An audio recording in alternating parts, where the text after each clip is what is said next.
I must say I like what they have done with the place.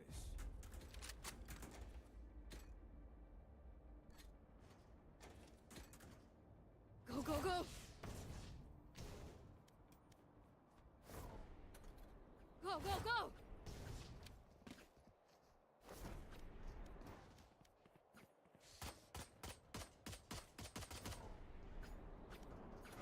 I'm out of here!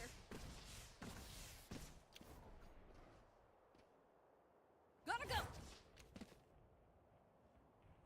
Gotta go!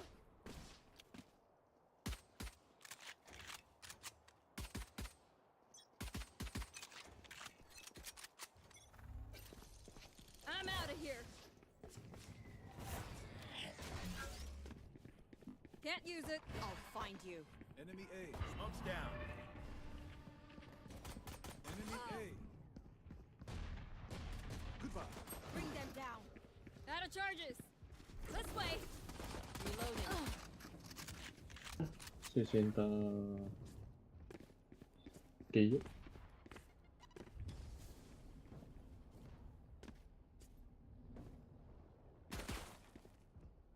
I have them. Go, go, go!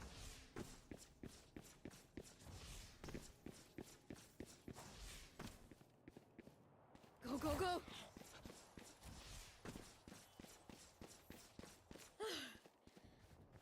I'm out of here! I'm out of here! Spike planted. Watching here!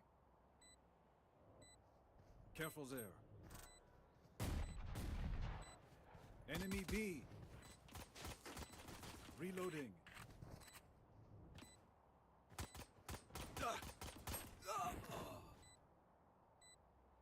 Where are you?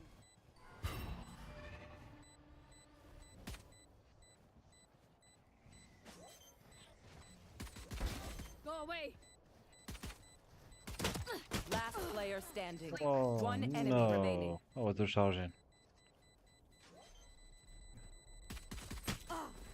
Güzel. Nice. Nice. Well played. Nice bro. Chamber, I mark them, you shoot them. It's a good arrangement.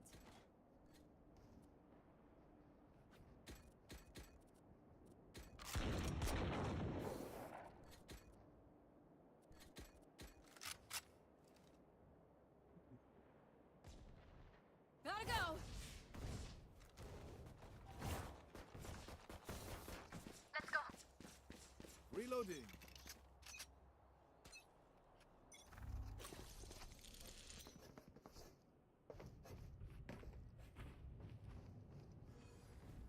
Enemy spotted A. Reloading. Enemy A. Where are you? They found my trap. Bring them down. Reloading. Enemy spotted A. Take it over. Get lost! Enemy down.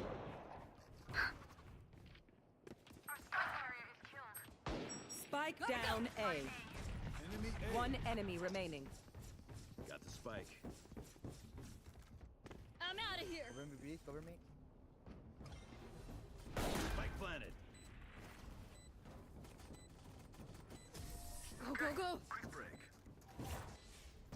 Reloading. Keep hitting them like that, and this job is done.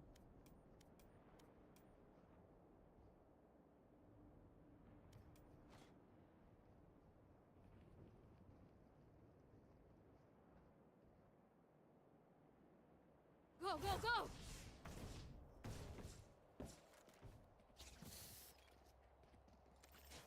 Gotta go! You know what to do.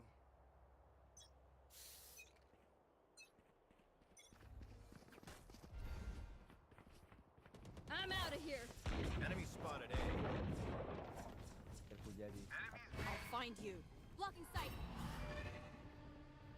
Marked one. There. Bring them down. This way! Gotta go! That's all it.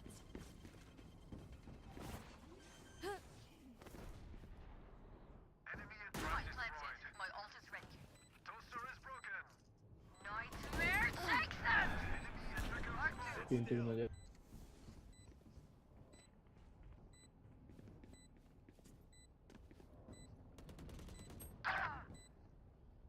Take this. I'm out of here. One enemy remaining. Go, go, go. Go, Sage, go, Sage. Defusing, defusing. Last player standing. My ult is ready. Nice, very nice. Nice, my bad, sorry. You don't need nightmare powers to see them shaking. We can go B. Oh no.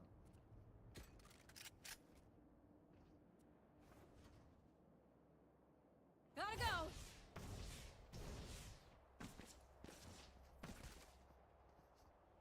Okay, let's go B. Doing great, guys. Gotta go.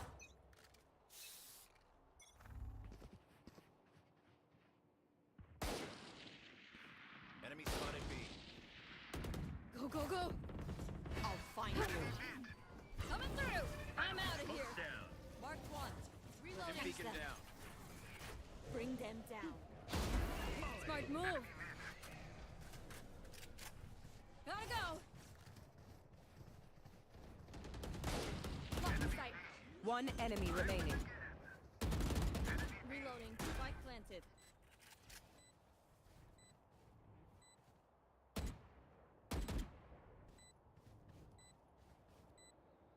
Go, go, go.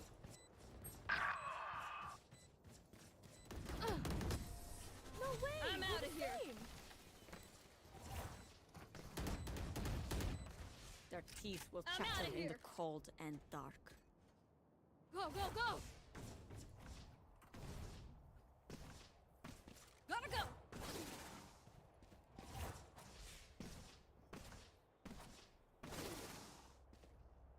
There.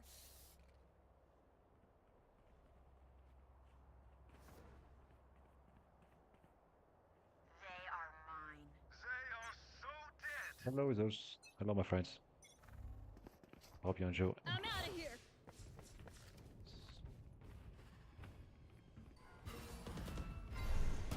I'm out of here. We'll catch them. Stim beacon here. Enemy spotted A.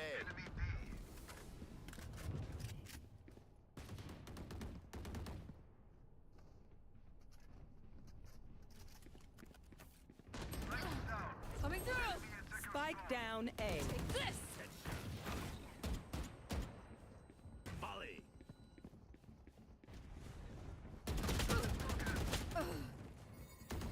Last player standing. One enemy remaining.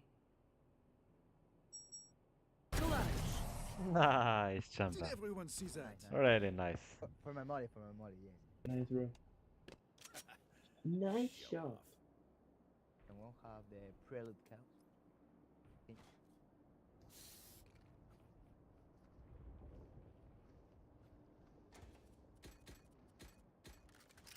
Gotta go.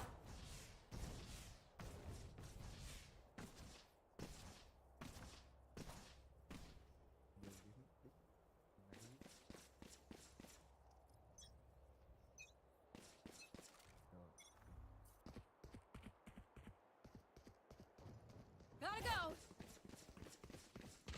My ult's ready. Enemy spotted B. Can't use it.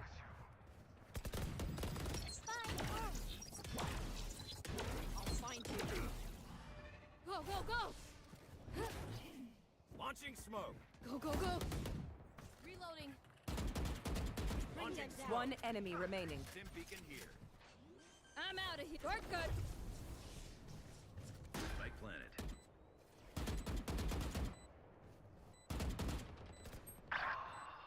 104 There. son toques. Go, go, go.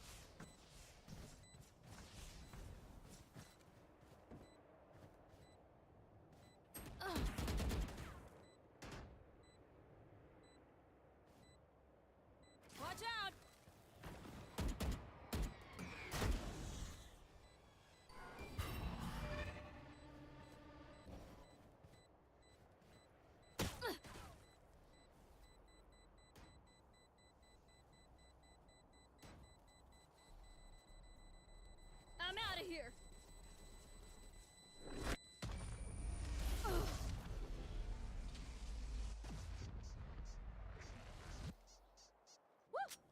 got this.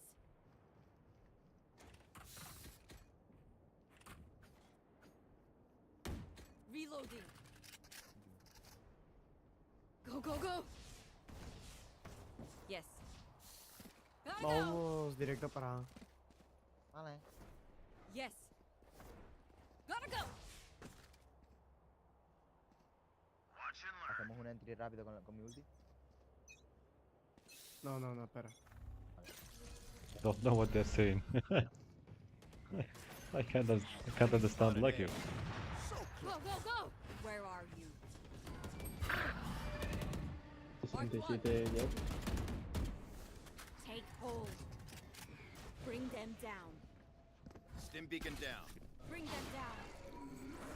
This way. They're blind with fear. I'm out of here. Cúbreme. Spike planted. Watch out. I'm out of here. Try again.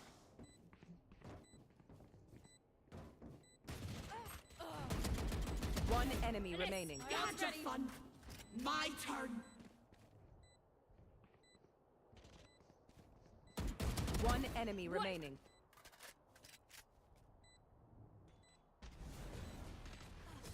I would apologize to them, but alas, they are dead. Go, go, go. Pay attention. Might learn something.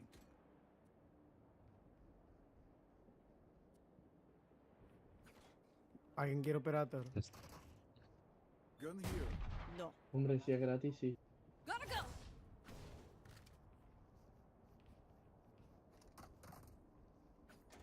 Es que ya aburre jugar mucho operator, ¿sabes?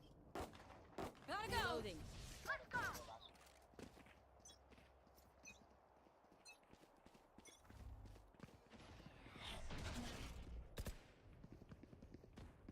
I'm out of here. Where are you?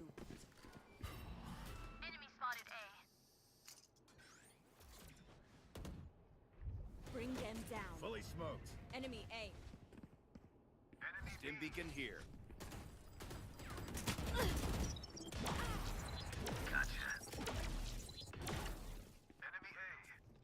Go, go, go.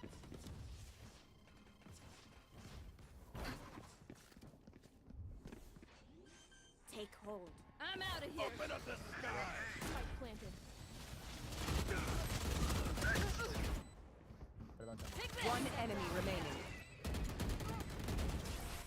So much for their elite agents. Go, go, go. These guns we use are okay, but I will also bring my own. No offense. Anyone feeling generous? Gotta go.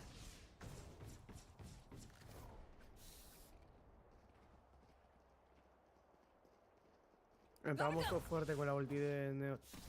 Ay, una piernita. Where are they? can you speak English, please, so I can understand you. Ah, ok, sorry. Get out of my way.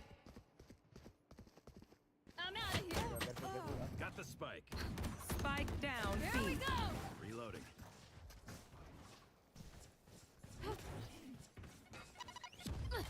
Smoke's down. Running low. Blocking sight. Enemy spotted B. Stay down. Now we're Spike is down. Spike down B. I got the spike.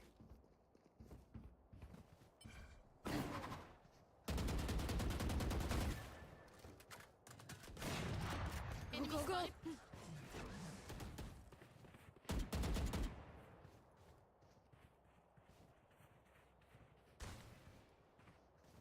Our spike's down. Spike down B. One enemy remaining. Go, Reloading. go, go. I got spike.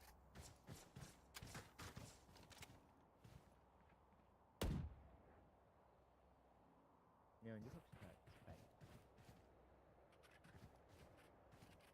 30 seconds left. Coming through. Gotta go.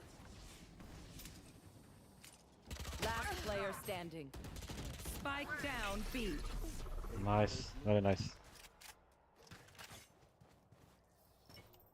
Stay in range of my stim beacon, and we'll mow them down. Gotta go.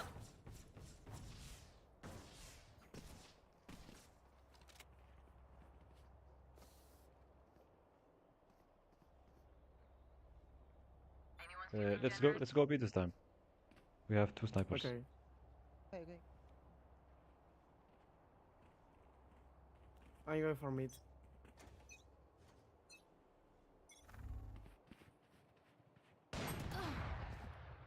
Damn. I'll find you. Coming through. I'm out of here. Down and out.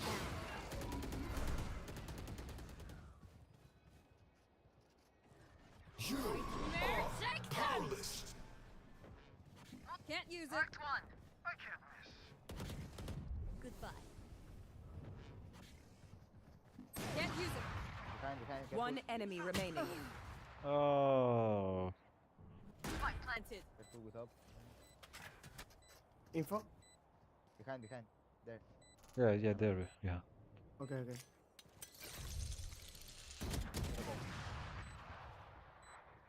One HP. Last player standing. Don't pick. Those. She have sniper, so just wait. She's coming.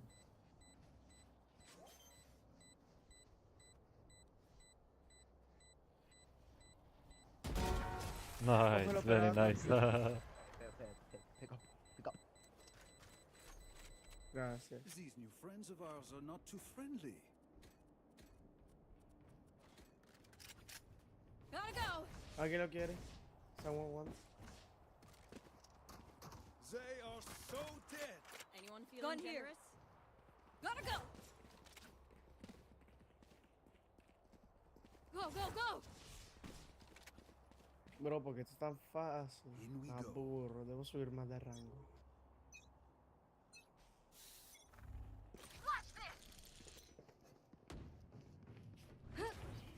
I'll find you. Bring that down. I'm out of here. Stim beacon down. I'll fight carrier. Spike down A. Last player standing. Flawless. Ah, sorry. Intense. Last round before the switch. Buy what you need. Otherwise, I'm out of don't here. be very speak. Dream, tienes skin de Vandal. Go. No, es de la.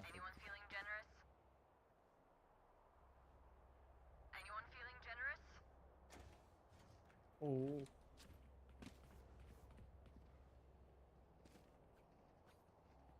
Yo voy por la espalda.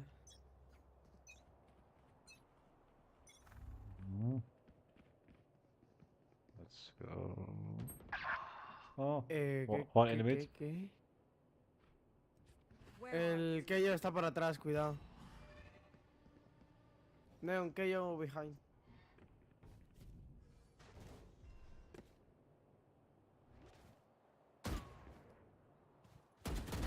Bad move. Nice. Gotta go. Last spike's player down. standing. Spike down A.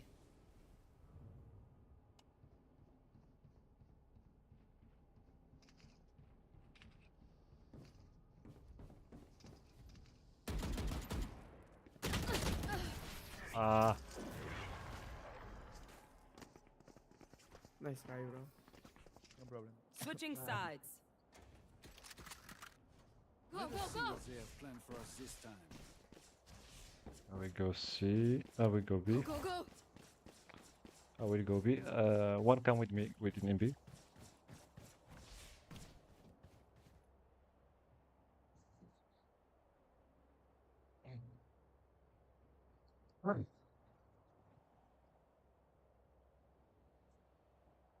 I'm out of here.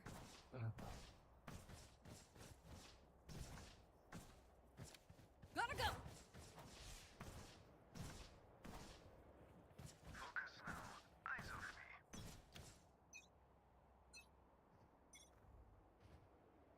Where are you?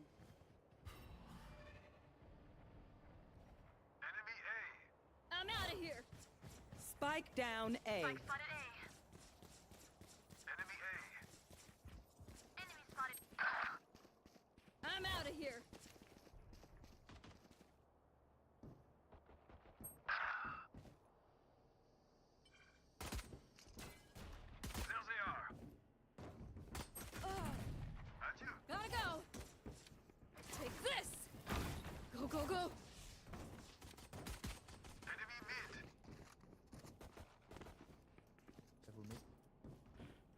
careful. Go, go, go! Reloading. Careful. Rotating. There! One enemy remaining. Spike down A. Spike Go, is go, go! in. Reloading. Tarana! Clock sticking! Yeah. What do you think, guys? We take medium shields. Let's take a bulldog. I'm out of here! Go, go, go! Gotta go! Safety's off.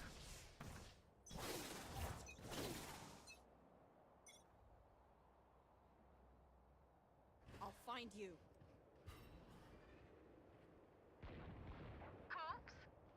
I'm out of here! Multiple enemies A. Go, go, go! Spike down A. Almost down! One enemy remaining. I'm out of here!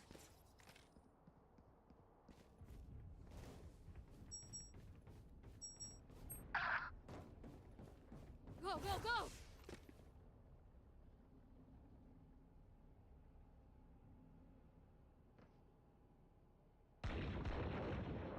Enemy spotted mid. Go, go, go!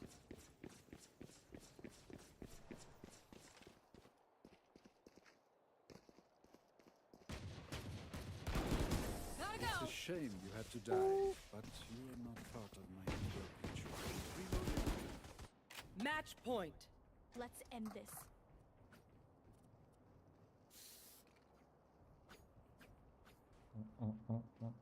Sorry, took Vandal. Let's take Vandal.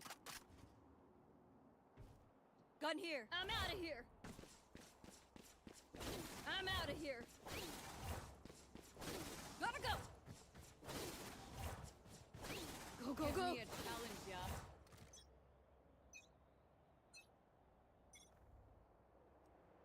Where are you? There. There! Bring them down. I'm out of here! Watch out! Bam. Drop! Go, go, go! Push. Blocking sight! Launching This smoke. way! Molly. They maybe rotate.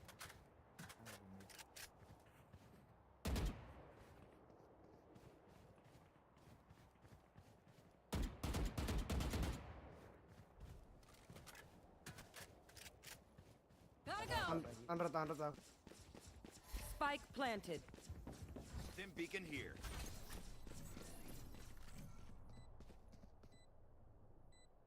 I'm out of here!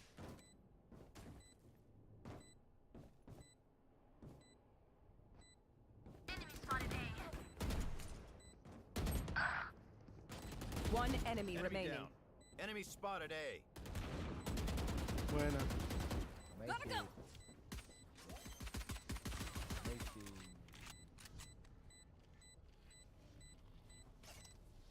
Sorry to spoil the party. Defenders win. I'll never. Nice. GG team.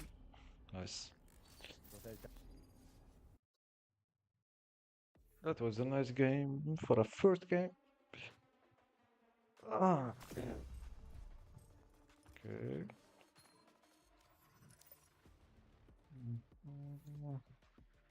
Let's see if one friend is connected or he wants to come.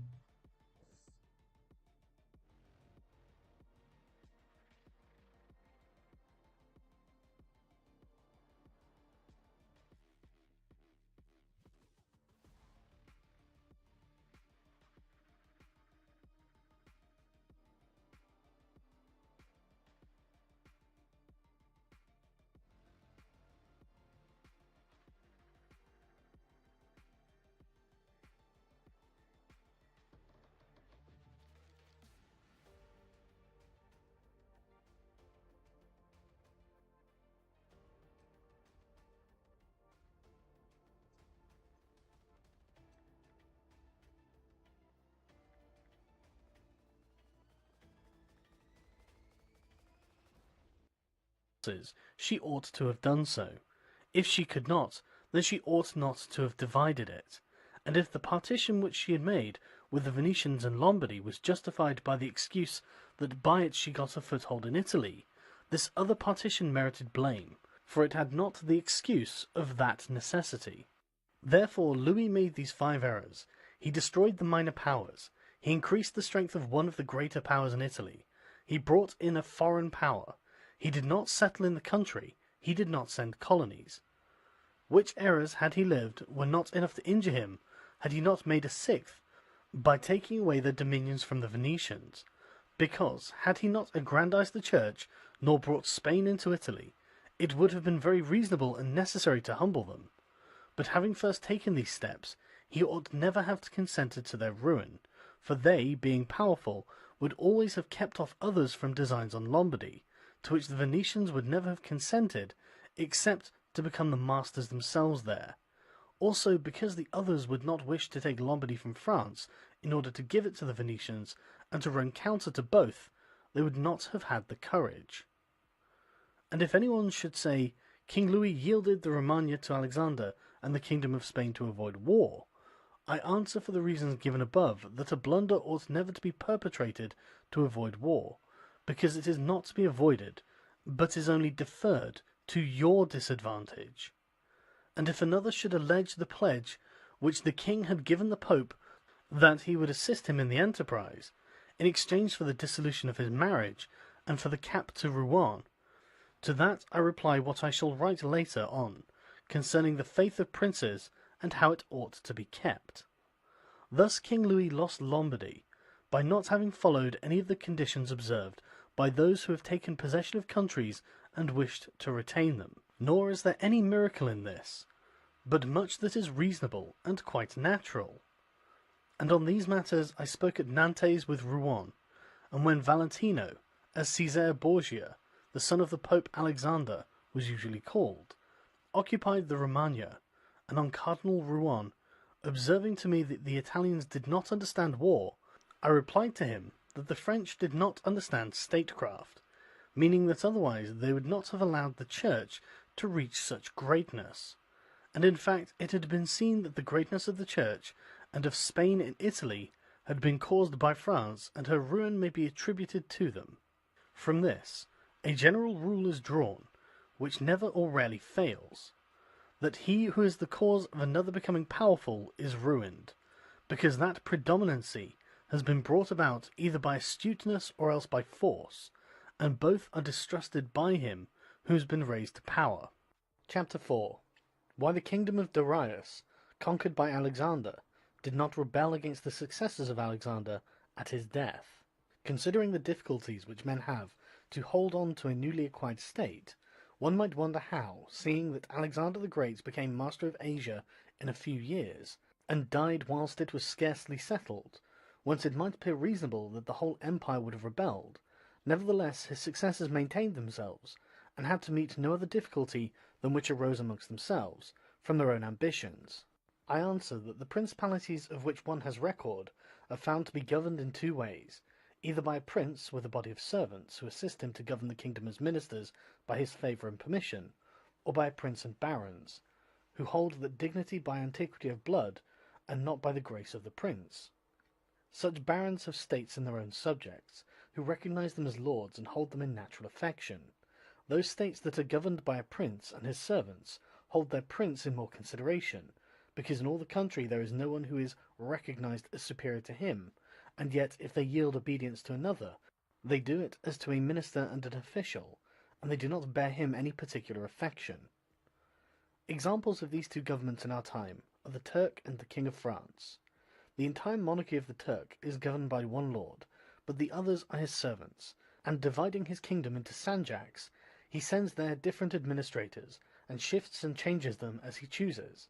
But the King of France is placed in the midst of an ancient body of lords, acknowledged by their own subjects and beloved by them. They have their own prerogatives, nor can the king take these away except at his peril. Therefore, he who considers both of these states will recognize great difficulties in seizing the state of the Turk, but once it is conquered, great ease in holding it. The cause of the difficulties in seizing the kingdom of the Turk and that the usurper cannot be called in by the princes of the kingdom, nor can he hope to be assisted in his designs by the revolt of those whom the Lord has around him. This arises from the reasons given above, for his ministers, all being slaves and bondsmen, can only be corrupted with great difficulty, and one can expect little advantage from them once they have been corrupted, as they cannot carry the people with them, for the reasons assigned. Hence, he who attacks the Turks must bear in mind that he will find him united, and will have to rely more on his own strength than on the revolt of others. But if the Turk has been conquered, and routed in the field in such a way that he cannot replace his armies, there is nothing to fear but the family of the prince, and this, being exterminated, there remains no one to fear, the others having no credit with the people, and as the conqueror did not rely on them before his victory, so he ought not to fear them after it. The contrary happens in kingdoms governed like that of France, because one can easily enter there by gaining over some baron of the kingdom, for one always finds malcontents and such as desire a change. Such men, for the reasons given, can open up the way into the state and render the victory easy. But if you wish to hold it afterwards, you meet with infinite difficulties, both from those who have assisted you and from those you have crushed. Nor is it enough for you to have exterminated the family of the prince, because the lords that remain make themselves the heads of fresh movements against you, and as you are unable either to satisfy or exterminate them, that state is lost whenever time brings the opportunity.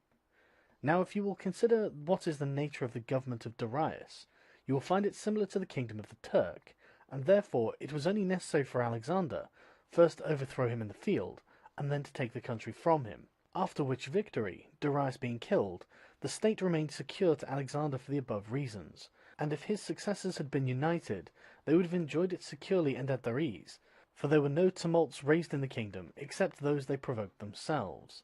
But it is impossible to hold with such tranquillity states constituted like that of France. Hence arose those frequent rebellions against the Romans in Spain, France, and Greece, owing to the many principalities there were in these states, of which, as long as the memory of them endured, the Romans always held an insecure possession. But with the power and long continuance of the empire, the memory of them passed away, and the Romans then became the secure possessors. And when fighting afterwards amongst themselves, each one was able to attach to himself his own parts of the country, according to the authority he had assumed there, and the family of the former lord being exterminated, none other than the Romans were acknowledged. When these things are remembered, no one will marvel at the ease with which Alexander held the empire of Asia, or at the difficulties which others had to keep in acquisition, such as Pyrrhus and many more. This is not occasioned by the little or abundance of ability in the conqueror, but by the want of uniformity in the subject state. Chapter 5. Concerning the way to govern cities or principalities which lived under their own laws before they were annexed. Whenever those states which have been acquired, as stated, have been accustomed to live under their own laws and in freedom, there are three courses for those who wish to hold them. The first is to ruin them. The next is to reside there in person. The third is to permit them to live under their own laws, drawing a tribute and establishing it within an oligarchy which will keep it friendly to you. Because such a government, being created by the prince, knows it cannot stand without his friendship and interest, and it does the utmost to support him. And therefore he who would keep a city accustomed to freedom will hold it more easily by the means of its own citizens than any other way. There are, for example, the Spartans and the Romans. The Spartans held Athens and Thebes, establishing there an oligarchy. Nevertheless, they lost them. The Romans, in order to hold Capua, Carthage, and Numantia, dismantled them and did not lose them. They wished to hold Greece as the Spartans held it, making it free and permitting its laws, and did not succeed. So to hold it, they were compelled to dismantle many cities in the country. For in truth there is no safe way to retain them otherwise by ruining them.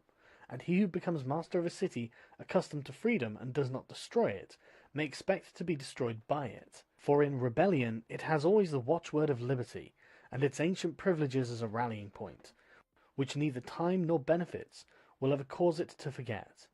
And whatever you may do or provide against, they never forget that name or their privileges unless they are disunited or dispersed. But at every chance they immediately rally to them, as Pisa after the 100 years as she had been held in bondage by the Florentines. But when cities or countries are accustomed to live under a prince, and his family is exterminated, they, being on the one hand accustomed to obey, and on the other not having the old prince, cannot agree in making one from amongst themselves, and they do not know how to govern themselves. For this reason they are very slow to take up arms, and a prince can gain them to himself and secure them much more easily. But in republics there is more vitality, greater hatred, and more desire for vengeance, which will never permit them to allow the memory of their former liberty to rest, so that the safest way is to destroy them or to reside there. Chapter 6. Concerning new principalities which are acquired by one's own arms and ability. Let no one be surprised if, in speaking of entirely new principalities, as I shall do, I adduce the highest examples of both prince and of state, because men, walking almost always in paths beaten by others, and following by imitation of their deeds, are yet unable to keep entirely to the ways of others, or attain to the power of those they imitate. A wise man ought always to follow the paths beaten by great men, and to imitate those who have been supreme, so that if his ability does not equal theirs, at least it will savour of it. Let him act like the clever archers, who, designing to hit the mark which yet appears too far distant, and knowing the limits to which the strength of their bow attains, take aim much higher than the mark, not to reach by their strength or arrow so great a height, but to be able, with the aid of so high an aim, to hit the mark they wish to reach. I say, therefore, that in entirely new principalities, where there is a new prince, more or less difficulty is found in keeping them, accordingly as there is more or less ability in him who acquired the state. Now, as the fact of becoming a prince from a private station presupposes either ability or fortune, it is clear that one or other of these things will mitigate in some degree many difficulties. Nevertheless, he who has relied least on fortune is established the strongest. Further, it facilitates matters when the prince, having no other state, is compelled to reside there in person. But to come to those who, by their own ability and not through fortune, have risen to be princes, I say that Moses, Cyrus, Romulus, Theseus, and such like are the most excellent examples. And although one may not discuss Moses, he having been a mere executor of the will of God, yet he ought to be admired, if only for that favour which made him worthy to speak with God. But in considering...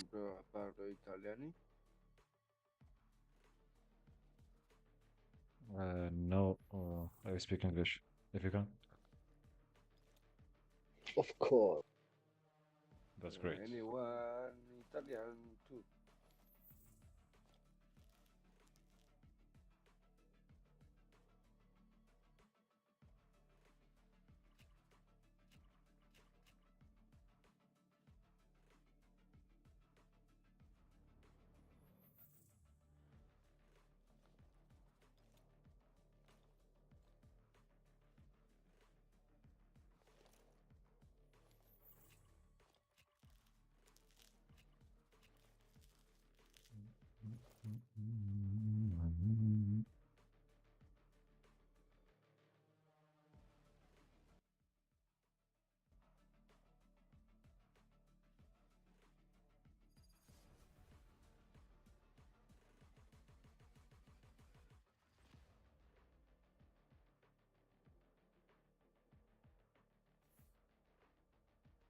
Free solo? Nie. Let's trust me, join right now.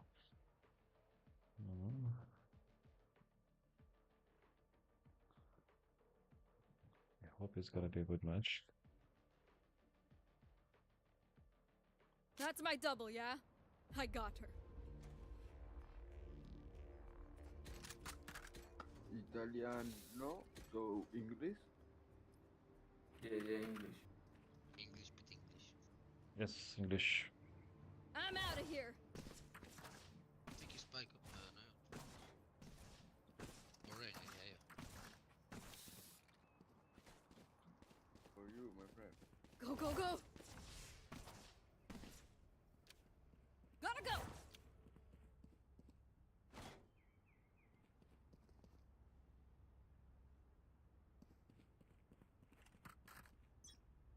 Here.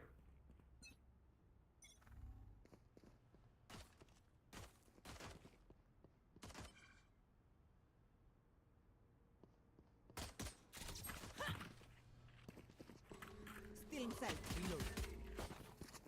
Reloading. Out of charges. Reloading. Reloading.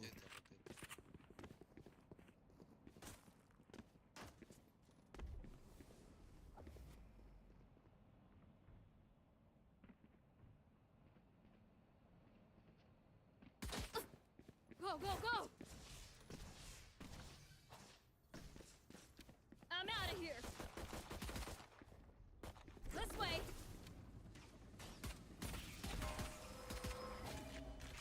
Gotta go.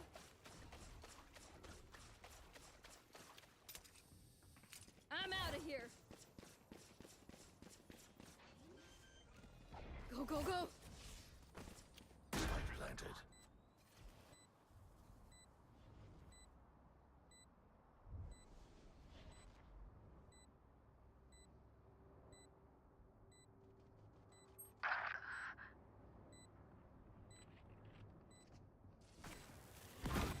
Shadows traveling. Taken out. Right time. Right. Last player standing. Stealing sight.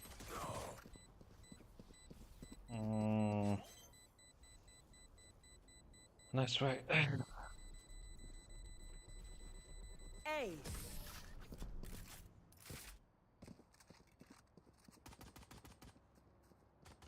Their Sova will see what I want him to see.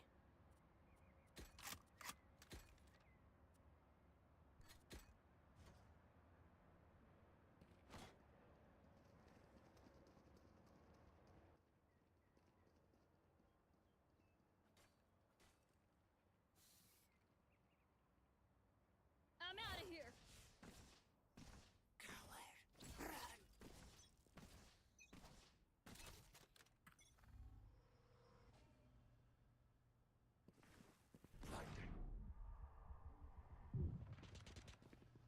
Here. Gotta go. Reload. Reloading. Reloading. Heal up, squad. Cover going out. Reloading.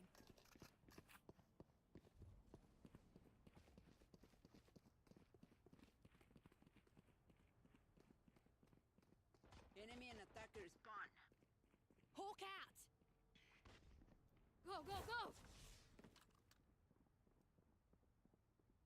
Hawk out. Blinded. Gotta go. Sleep tight.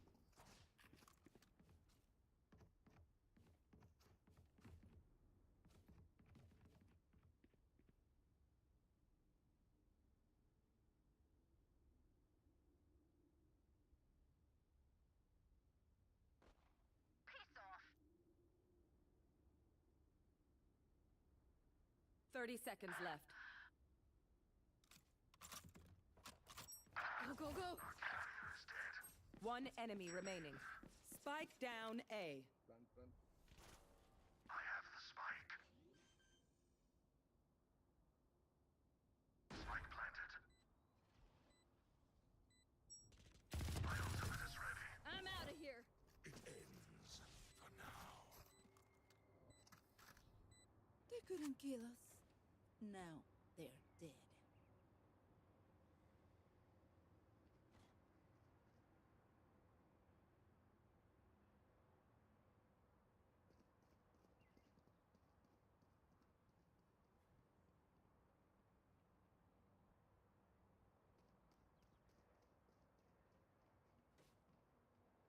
Let's get this win. Gotta go.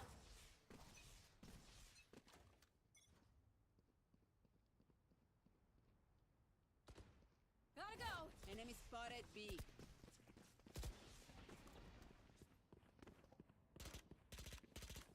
Reloading. Reloading. Reload. Cover going I'm out. out of here.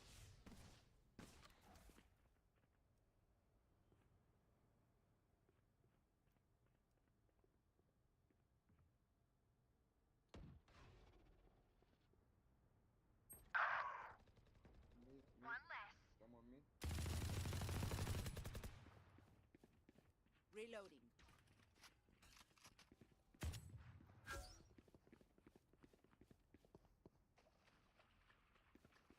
Go, go, go.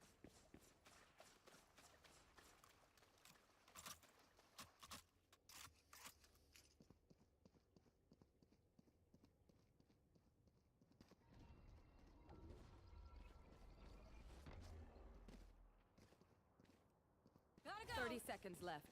Shortcut. I'm out of here. Enemy spotted. Enemy spotted A.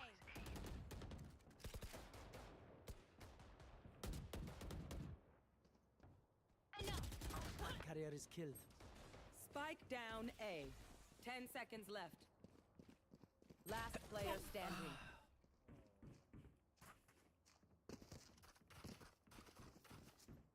I'll make them remember. They're only human.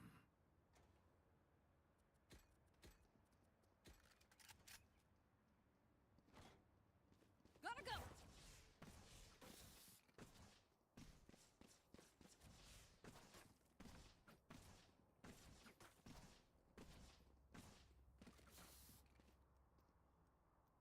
I will find you.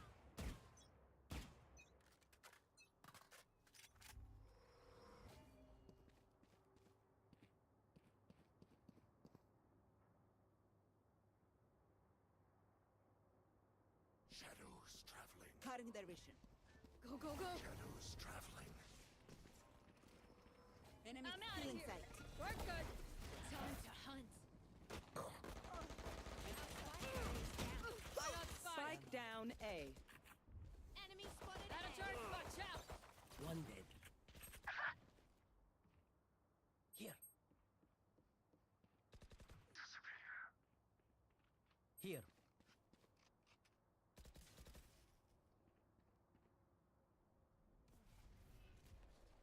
Go, go, go.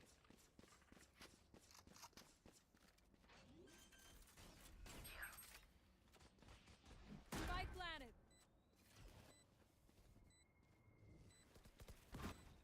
Enemy spotted A. One enemy remaining. Out of 5. I activated. Not a chance.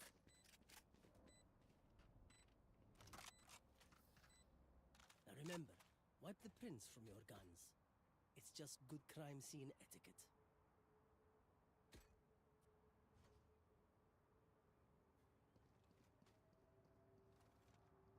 Gotta go.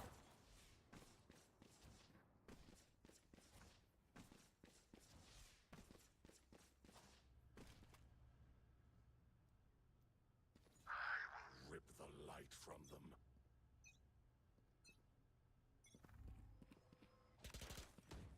Enemy spotted B.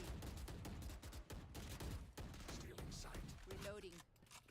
I'm out of here. Reloading. Reloading.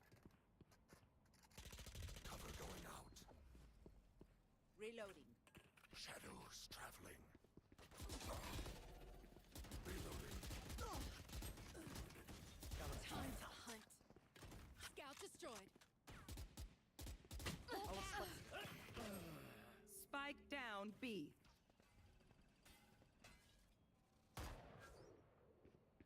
I have Last no. player standing. Flawless.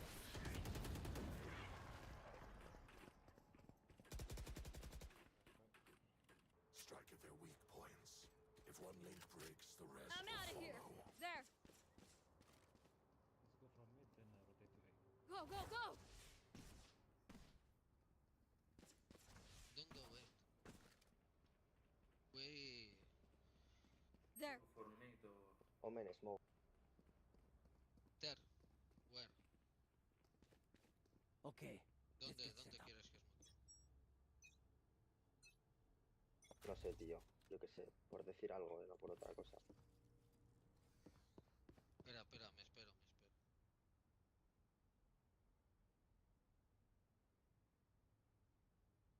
Hammer.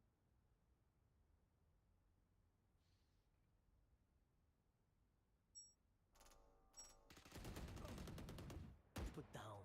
Gotta Where go. is everyone hiding? Reloading. Reloading. Enter, enter, enter, enter.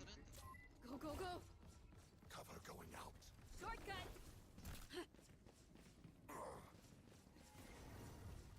Seek them out. Here. Found one.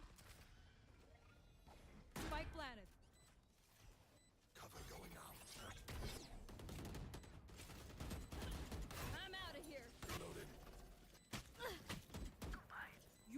hide it!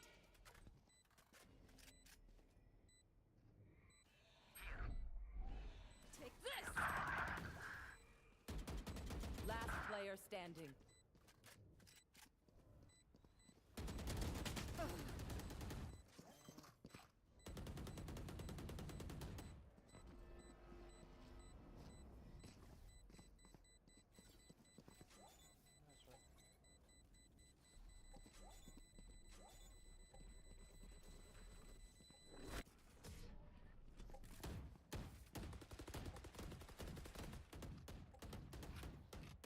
I feel the strain.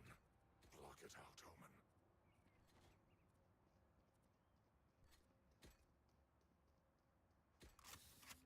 Gotta go!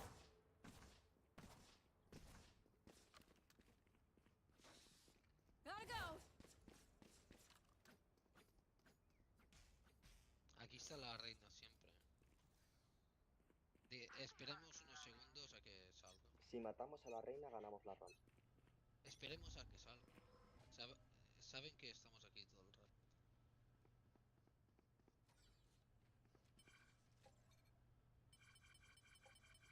¿Ves? ¿Ves? Sabe que estamos aquí. ¡No, no! Bueno.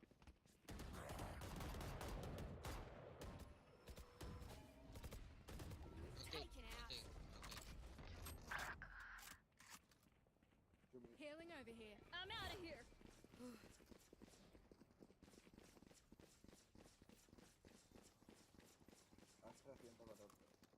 Go, go, go!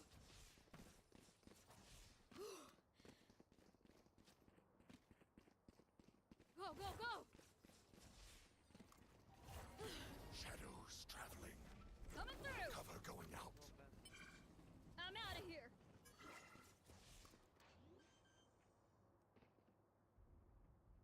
Spike planted.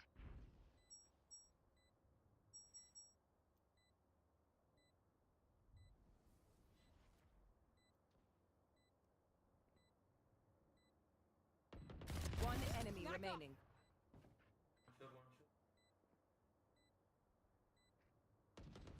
Gotta go! No one to interrogate.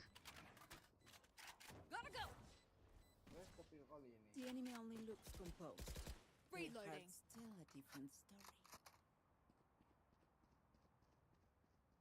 Go, go, go! Tú, si no hacemos ruido por aquí, no nos escucha. Claro, es lo que digo. Let's wait, let's wait. El Cypher no sabe sitiar. Que hablas, hermano. Si I'm out of here. Era coña,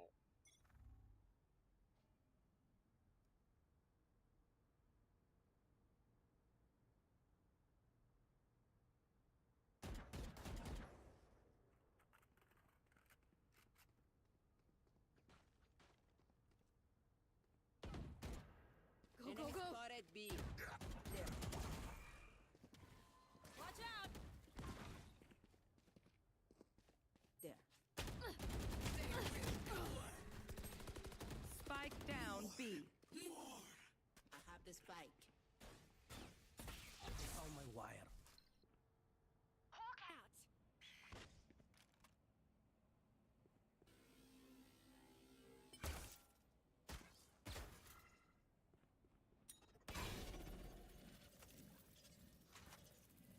You should run.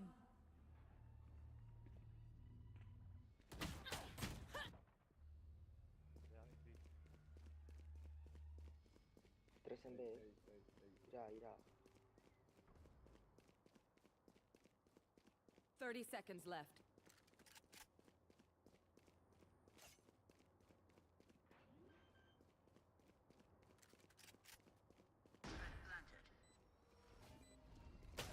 Last player standing.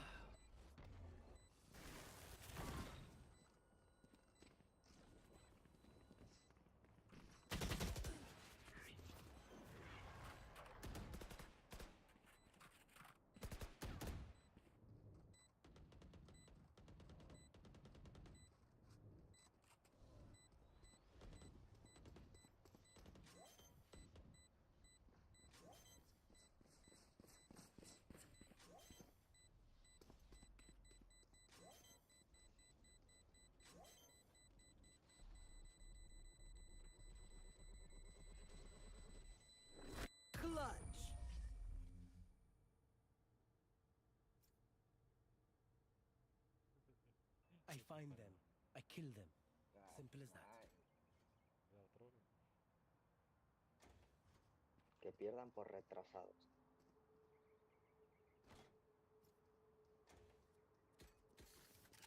I'm out of here.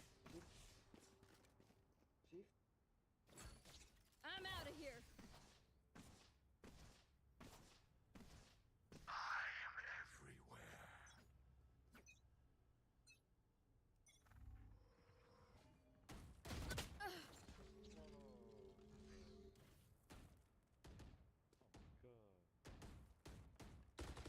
No hard feelings. Where is everyone hiding?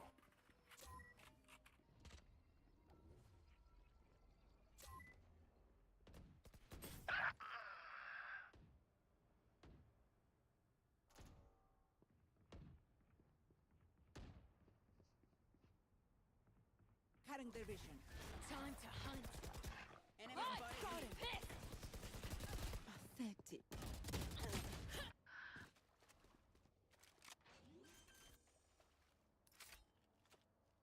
Spike planted. Last player standing. You're done.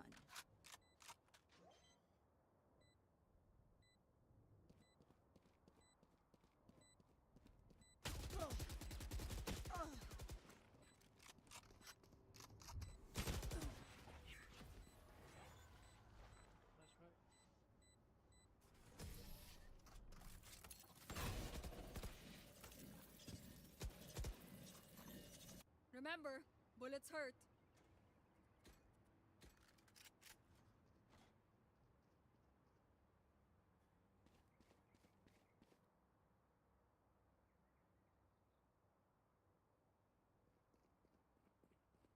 Go, go, go!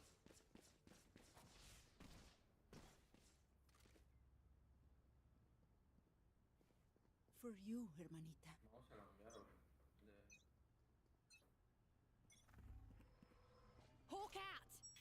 Blinded! Gotta go! Ended.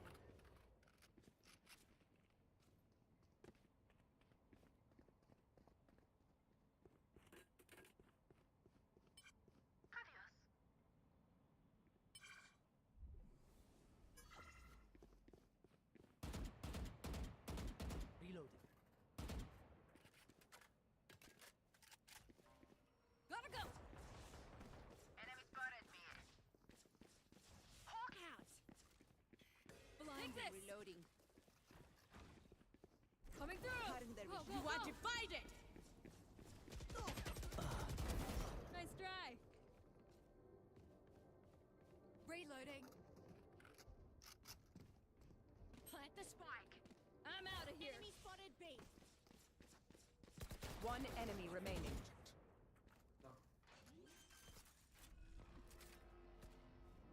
Spike planted. Nowhere to run!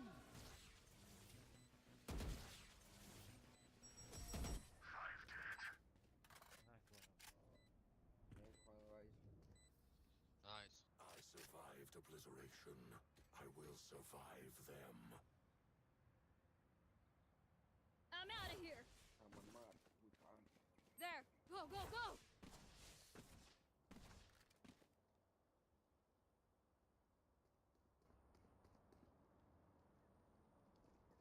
Gotta go. Quick, gotta go.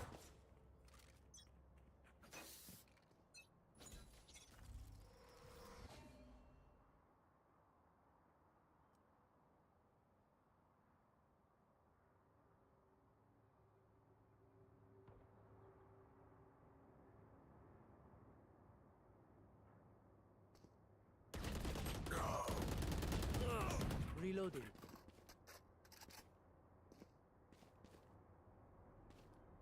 Go, go, go. Go, go, go. This way. I'm out of here.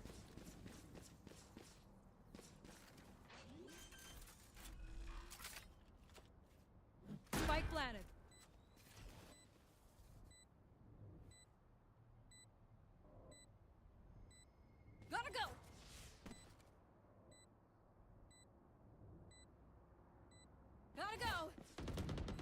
Enemy down. You blink.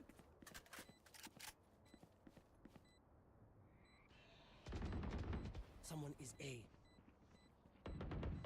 I'm out of here.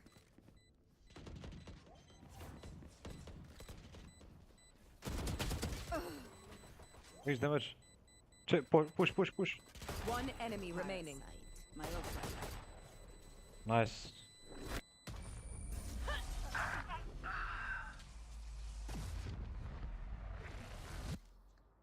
Last round in the half.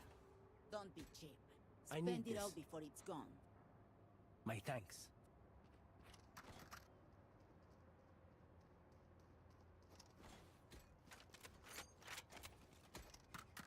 Go, go, go. There.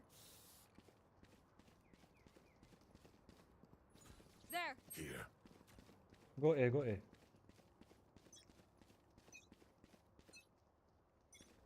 The hunt begins. Go, go, go. They will cower. Enemy spotted B.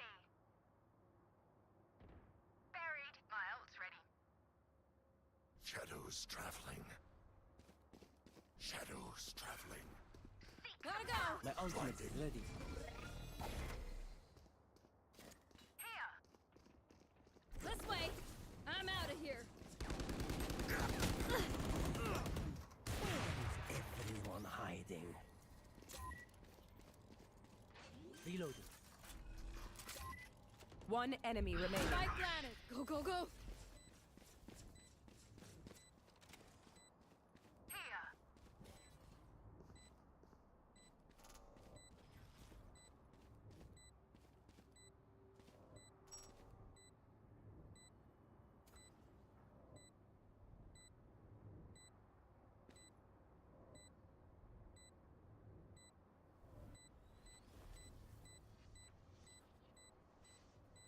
Here. With Pedro. Pica piedra. No drama. Here we go. Switching sides. I'm no doctor. But I can patch a bullet hole or two. Let me know if you need healing.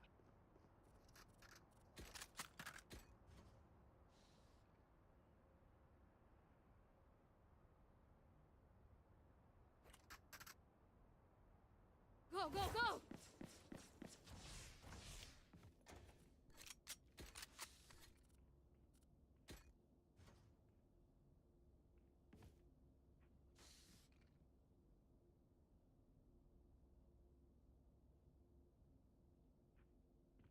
We win. We survive.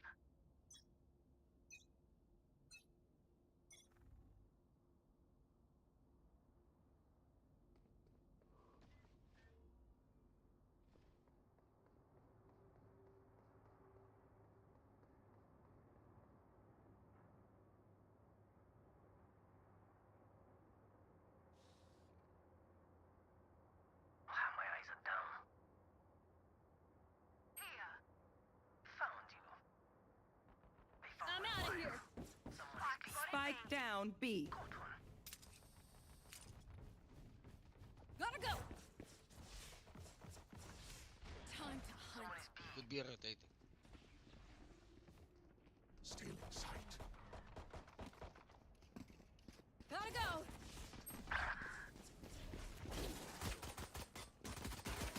You were a mistake. One enemy remaining. Reloading.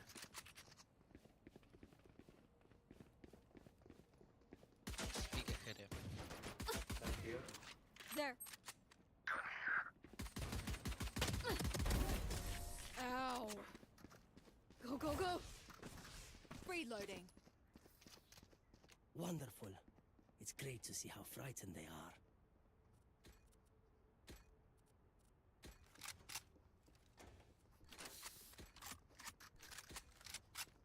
Go, go, go.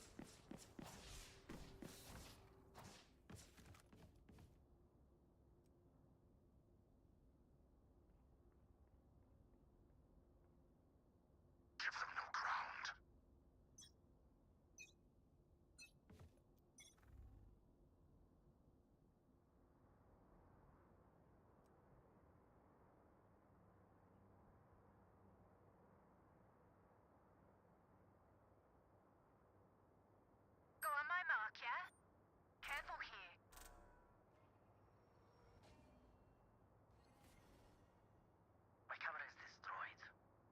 B.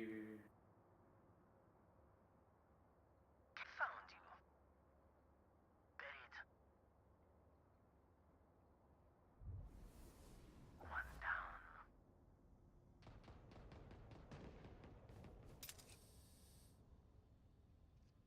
One enemy remaining. Here. I'm out of here. Spike spotted. Don't go, don't go. Someone is B. It's here, it's here. Here. Gotta go.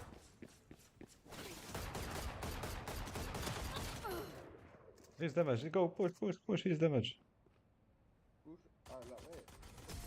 Wiped clean. Nice. Where will they go this time?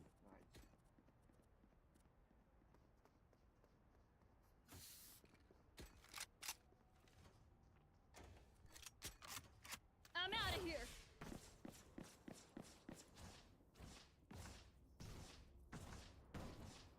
Gotta go.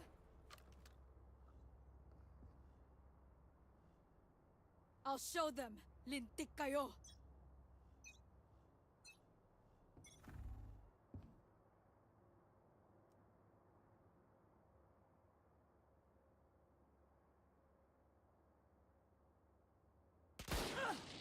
There. Enemy spotted A.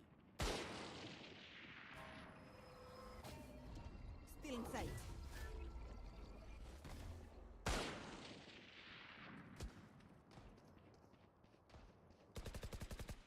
Enemy spotted.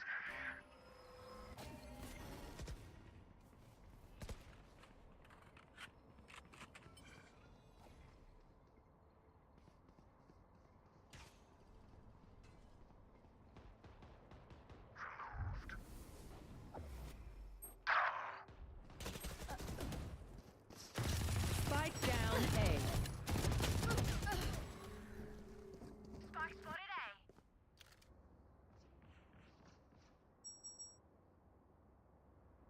One enemy remaining. Where is everyone hiding?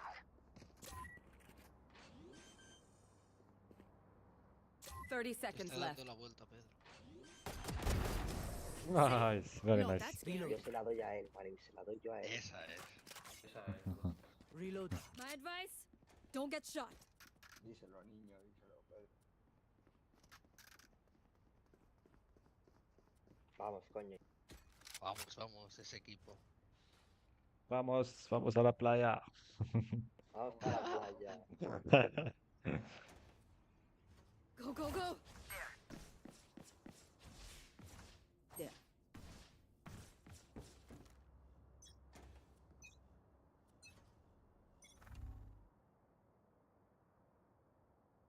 I don't understand anything of what you said.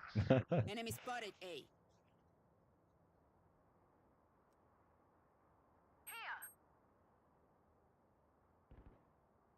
Camera taken out.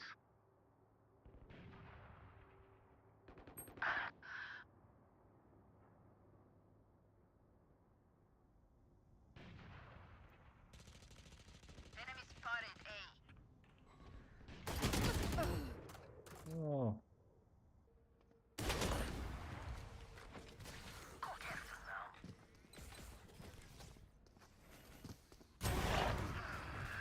Spike down B. One enemy remaining. 3 kills. Last player standing. Nice Omen. Come on, Reina, it's your job. You can do it, Reina. Spike planted.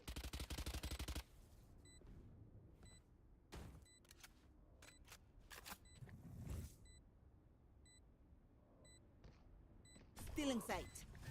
Cutting their vision.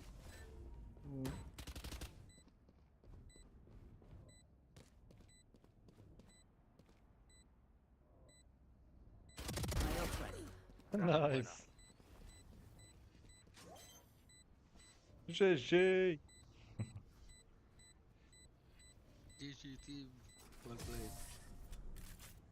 ¿Puedes pillar la OP? A la derecha. We move as a unit, okay? Sorry. Last thing No I pasa nada, need no is pasa nada. some hero messing things up.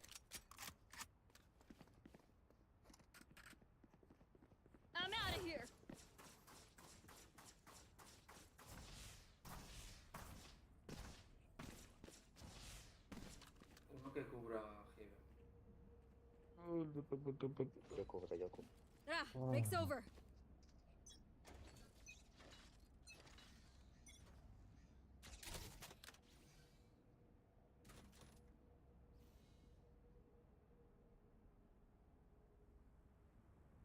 Aquí hay gente. Gotta go.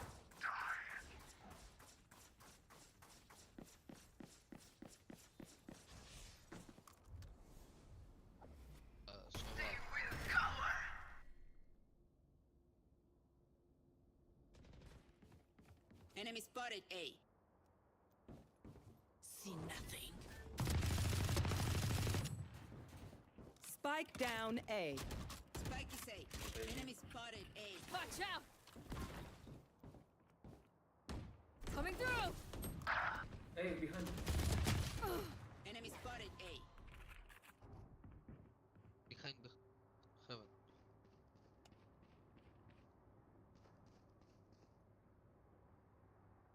Hi! I'm pissed! Last player standing.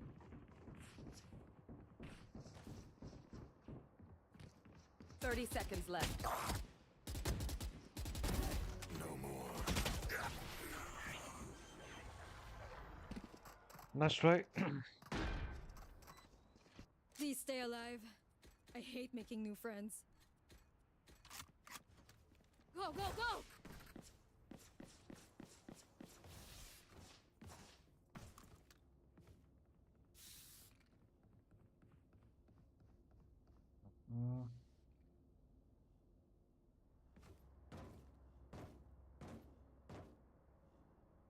Time to mobilize my pack.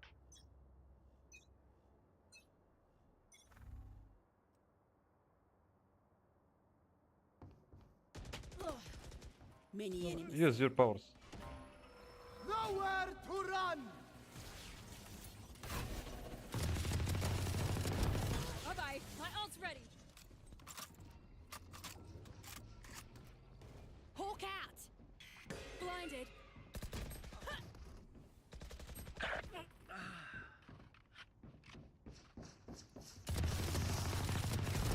Got one.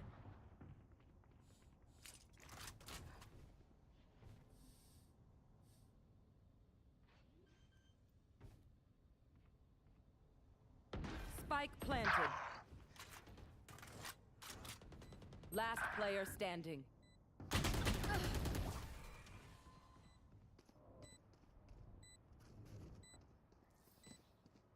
They think they know pain. They can't begin to comprehend it.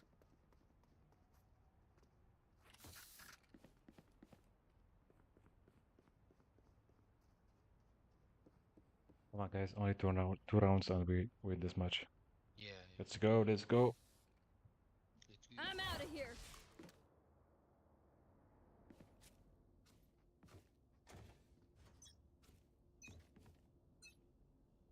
You are divided. Here, here, here. Hey, hey, hey. Okay, okay.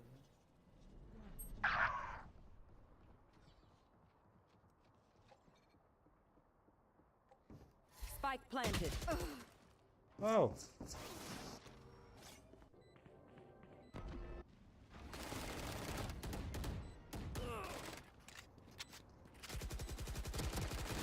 You should run. Last player standing.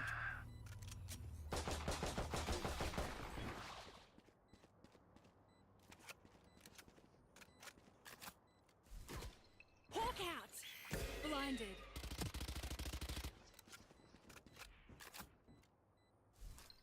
Hawk out.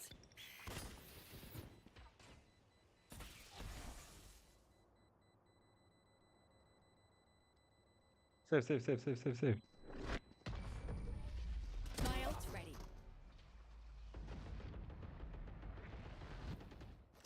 One of my cameras is broken. Bueno. Oh, wait. Okay. It's fine. Okay, okay. Let's take a dodge. Go, go, go.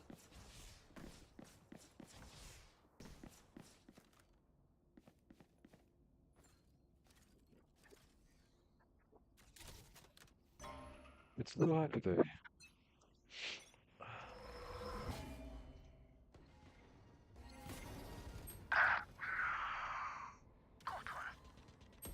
we go.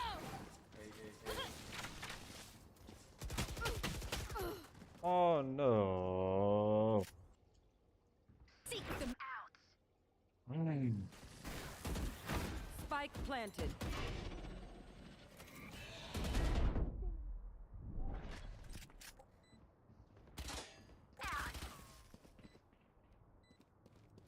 Last player standing. Finished. Reload, reload.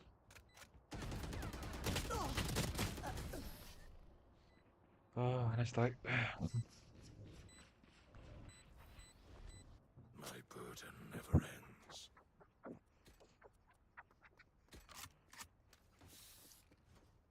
Gotta go.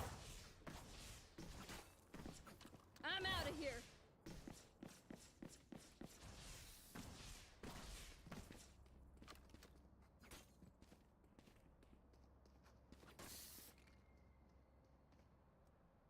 Let's go. Stealing sight. Time to hunt. No. Watch out. Scout destroyed. Tú, Ay, deja de I'm pusear, hombre. pissed. Quiero intentar ello. One down. Dropped. That's 3.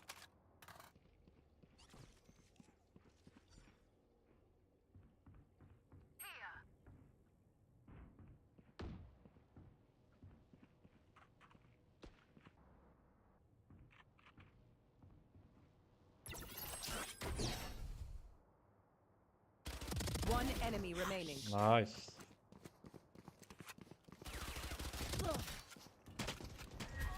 Nice.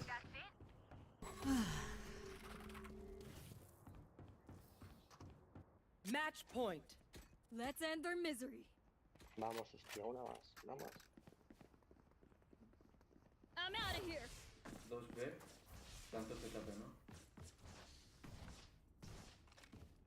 There. Watching here. Que venga uno más. Stop it. Move. Push.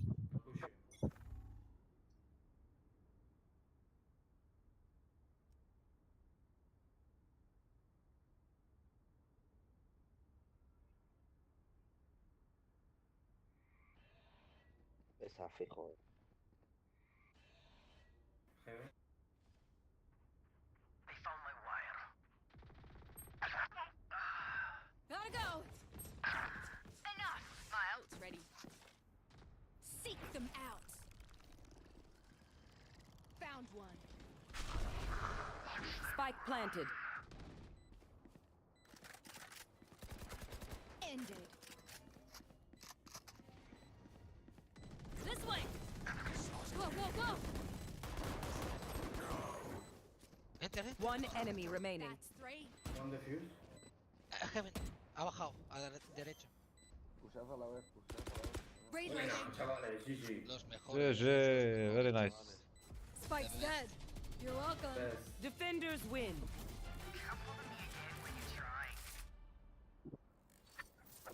That was a hard match.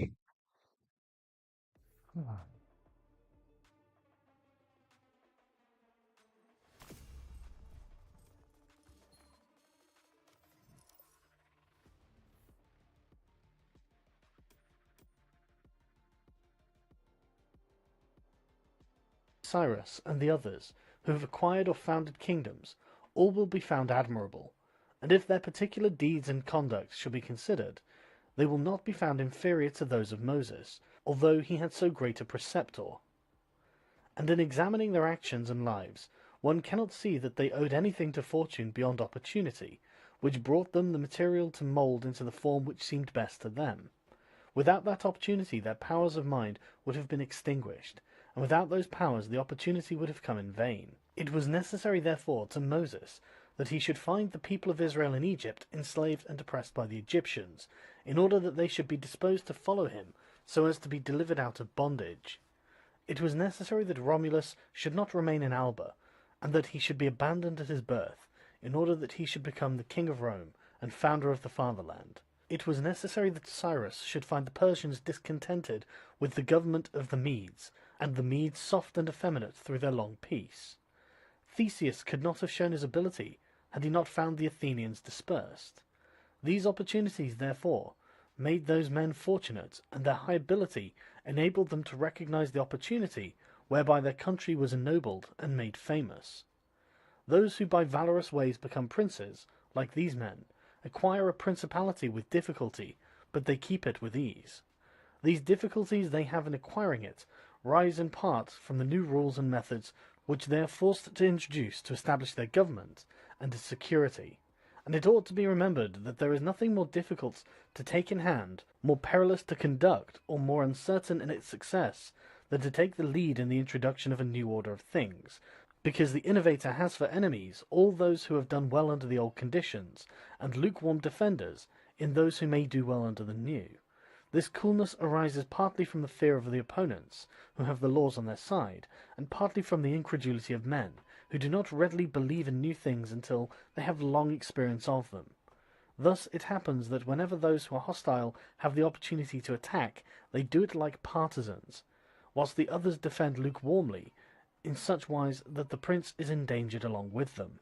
It is necessary, therefore, if we desire to discuss the matter thoroughly, to inquire whether these innovators can rely on themselves or have to depend on others. That is to say, whether to consummate their enterprise, have they to use prayers or can they use force? In the first instance, they always succeed badly, and never compass anything.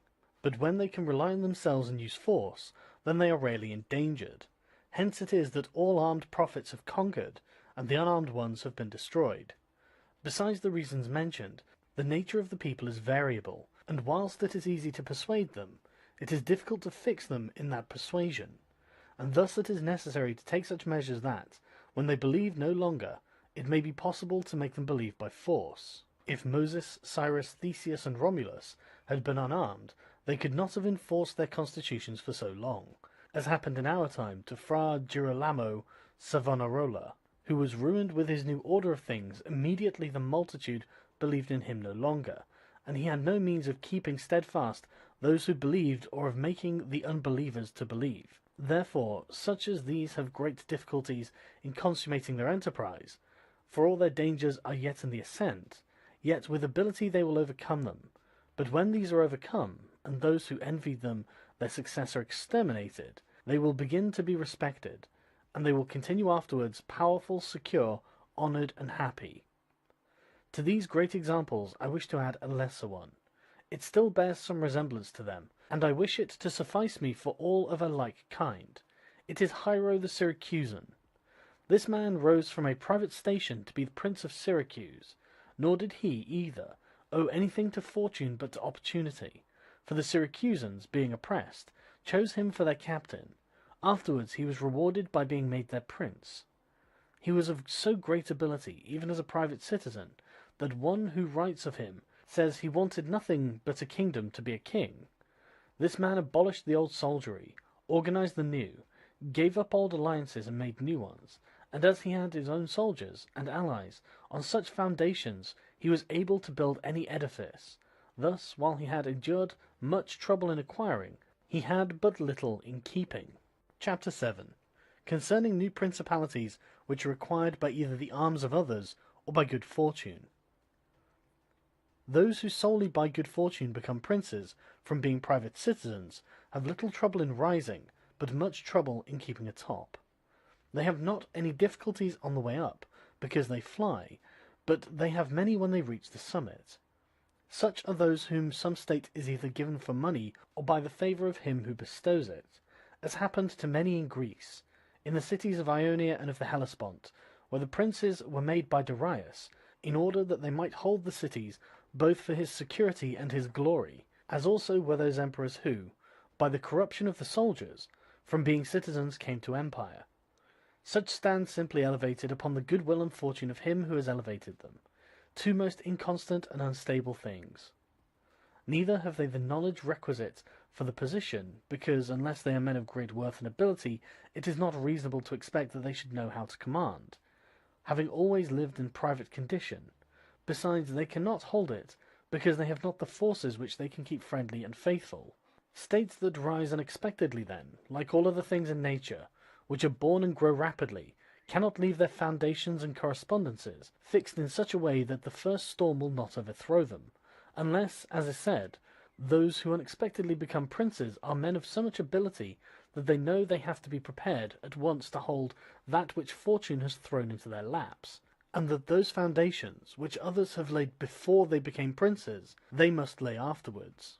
Concerning these two methods of rising to be a prince by ability or fortune, I wish to adduce two examples within our own recollection, and these are Francesco Sforza and Cesare Borgia. Francesco, by proper means and with great ability, from being a private person, rose to be Duke of Milan, and that which he had acquired with 1,000 anxieties, he kept with little trouble. On the other hand, Cesare Borgia, called by the people the Duke Valentino, acquired his state during the ascendancy of his father, and on its decline he lost it, notwithstanding that he had taken every measure and done all that ought to be done by a wise and able man to fix firmly his roots in the states, which the arms and fortunes of others had bestowed upon him. Because, as is stated above, he who has not first laid his foundations may be able with great ability to lay them afterwards, but they will be laid with trouble to the architect and danger to the building. If, therefore, all the steps taken by the Duke be considered, it will be seen that he laid solid foundations for his future power, and I do not consider it superfluous to discuss them, because I do not know what better precepts to give a new prince than the example of his actions. And if his dispositions were of no avail, that was not his fault, but the extraordinary and extreme malignity of fortune. Alexander VI, in wishing to aggrandize the Duke, his son, had many immediate and prospective difficulties. First, he did not see his way to make him master of any state that was not a state of the Church, and if he was willing to rob the Church, he knew that the Duke of Milan and the Venetians would not consent, because Faenza and Rimini were already under the protection of the Venetians. Besides this, he saw the arms of Italy, especially those by which he might have been assisted, in hands that would fear the aggrandizement of the Pope, namely the Orsini and the Colonnesi, and their following. It behoved him, therefore, to upset this state of affairs and embroil their powers, so as to make himself securely master of part of their states. This was easy for him to do, because he found the Venetians, moved by other reasons, inclined to bring back the French into Italy. He would not only propose this, but he would render it more easy by dissolving the former marriage of King Louis. Therefore the king came into Italy with the assistance of the Venetians and the consent of Alexander. He was no sooner in Milan than the Pope had soldiers from him for the attempt on Romagna, which yielded to him on the reputation of the king. The Duke, therefore, having acquired Romagna and beaten the Colonnesi, while wishing to hold that and to advance further, was hindered by two things. The one, his forces did not appear to be loyal to him. The other, the goodwill of France. That is to say, he feared that the forces of the Orsini, which he was using, would not stand to him, that not only might they hinder him from winning more, but might themselves seize what he had won, and that the king might also do the same. Of the Orsini, he had a warning when, after taking Faenza and attacking Bologna, he saw them go very unwillingly to that attack. And as to the king, he learned his mind, when he made himself, after taking the duchy of Urbino, attack Tuscany, and the king made him desist from that undertaking. Hence the Duke decided to depend no more on the arms and the luck of others. For the first thing, he weakened the Orsini and Colonnesi parties in Rome, by gaining to himself all their adherents who were gentlemen, making them his gentlemen, giving them good pay and, according to their rank, honouring them with office and command in such a way that in a few months all attachment to the factions was destroyed, and turned entirely to the Duke. After this, he awaited an opportunity to crush the Orsini, having scattered the adherents of the Colonna house. This came to him soon, and he used it well, for the Orsini, perceiving at length that the aggrandizement of the Duke and the Church was the ruin to them, called a meeting of the Magnoni in Perugia. From this sprung the rebellion at Urbino, and the tumults in the Romagna, with endless dangers to the Duke, all of which he overcame with the help of the French. Having restored his authority, not to leave it at risk by trusting either to the French or to other outside forces, he had recourse to his wiles, and he knew so well how to conceal his mind that, by the mediation of Signor Pagolo, whom the Duke did not fail to secure with all kinds of attention, giving him money, apparel, and horses, the Orsini were reconciled, so that their simplicity brought them into his power at Sinigalia. Having exterminated the leaders and turned their partisans into his friends, the Duke laid sufficiently good foundations to his power, having all the Romagna and the Duchy of Urbino, and all the people now beginning to appreciate their prosperity, he gained them all over to himself. And as this point is worthy of notice, and to be imitated by others, I am not willing to leave it out. When the Duke occupied the Romagna, he found it under the rule of weak masters, who rather plundered their subjects than ruled them, who gave them more cause for disunion than for union, so that the country was full of robbery, quarrels, and every kind of violence, and so, wishing to bring back peace and obedience to authority, he considered it necessary to give it a good governor, whereupon he promoted Messer Ramiro de Orco, a swift and cruel man, to whom he gave the fullest power. This man in a short time restored peace and unity with the greatest success. Afterwards the Duke considered that it was not advisable to confer such excessive authority, for he had no doubt but that he would become odious. So he set up a court of judgment in the country, under a most excellent president, wherein all cities had their advocates. And because he knew that the past severity had caused some hatred against himself, so to clear himself in the minds of the people, and to gain them entirely to himself, he desired to show that, if any cruelty had been practised, it had not originated with him, but with the natural enemies of the minister. Under this pretence, he took Ramiro, and one morning caused him to be executed, and left on the piazza at Cesena, with the block and the bloody knife at his side. The barbarity of this spectacle caused the people to be at once satisfied and dismayed. But let us return whence we started. I say that the Duke, finding himself now sufficiently powerful, and partly secured from immediate dangers by having armed himself in his own way, and having in a great measure crushed those forces in his vicinity that could injure him, if he wished to proceed with his conquest, had next to consider France, for he knew that the king, who was too late aware of his mistake, would not support him. And from this time he began to seek new alliances, and to temporize with France in the expedition which she was making towards the kingdom of Naples against the Spaniards, who were besieging Gaeta. It was his intention to secure himself against them, and this he would quickly have accomplished had Alexander lived. Such was his line of action as to present affairs, but as to the future he had to fear, in the first place that a new successor to the church might not be friendly to him, and might seek to take from him that which Alexander had given him, so he decided to act in 4 ways. Firstly, by exterminating the families of those lords whom he had despoiled, as to take away that pretext from the Pope. Secondly, by winning to himself all the gentlemen of Rome, so as to be able to curb the Pope with their aid, as has been observed. Thirdly, by converting the college more to himself. Fourthly, by acquiring so much power before the Pope should die, that he could, by his own measures, resist the first shock.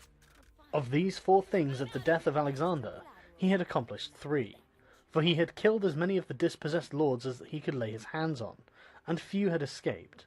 He had won over the Roman gentlemen, and he had the most numerous party in the college.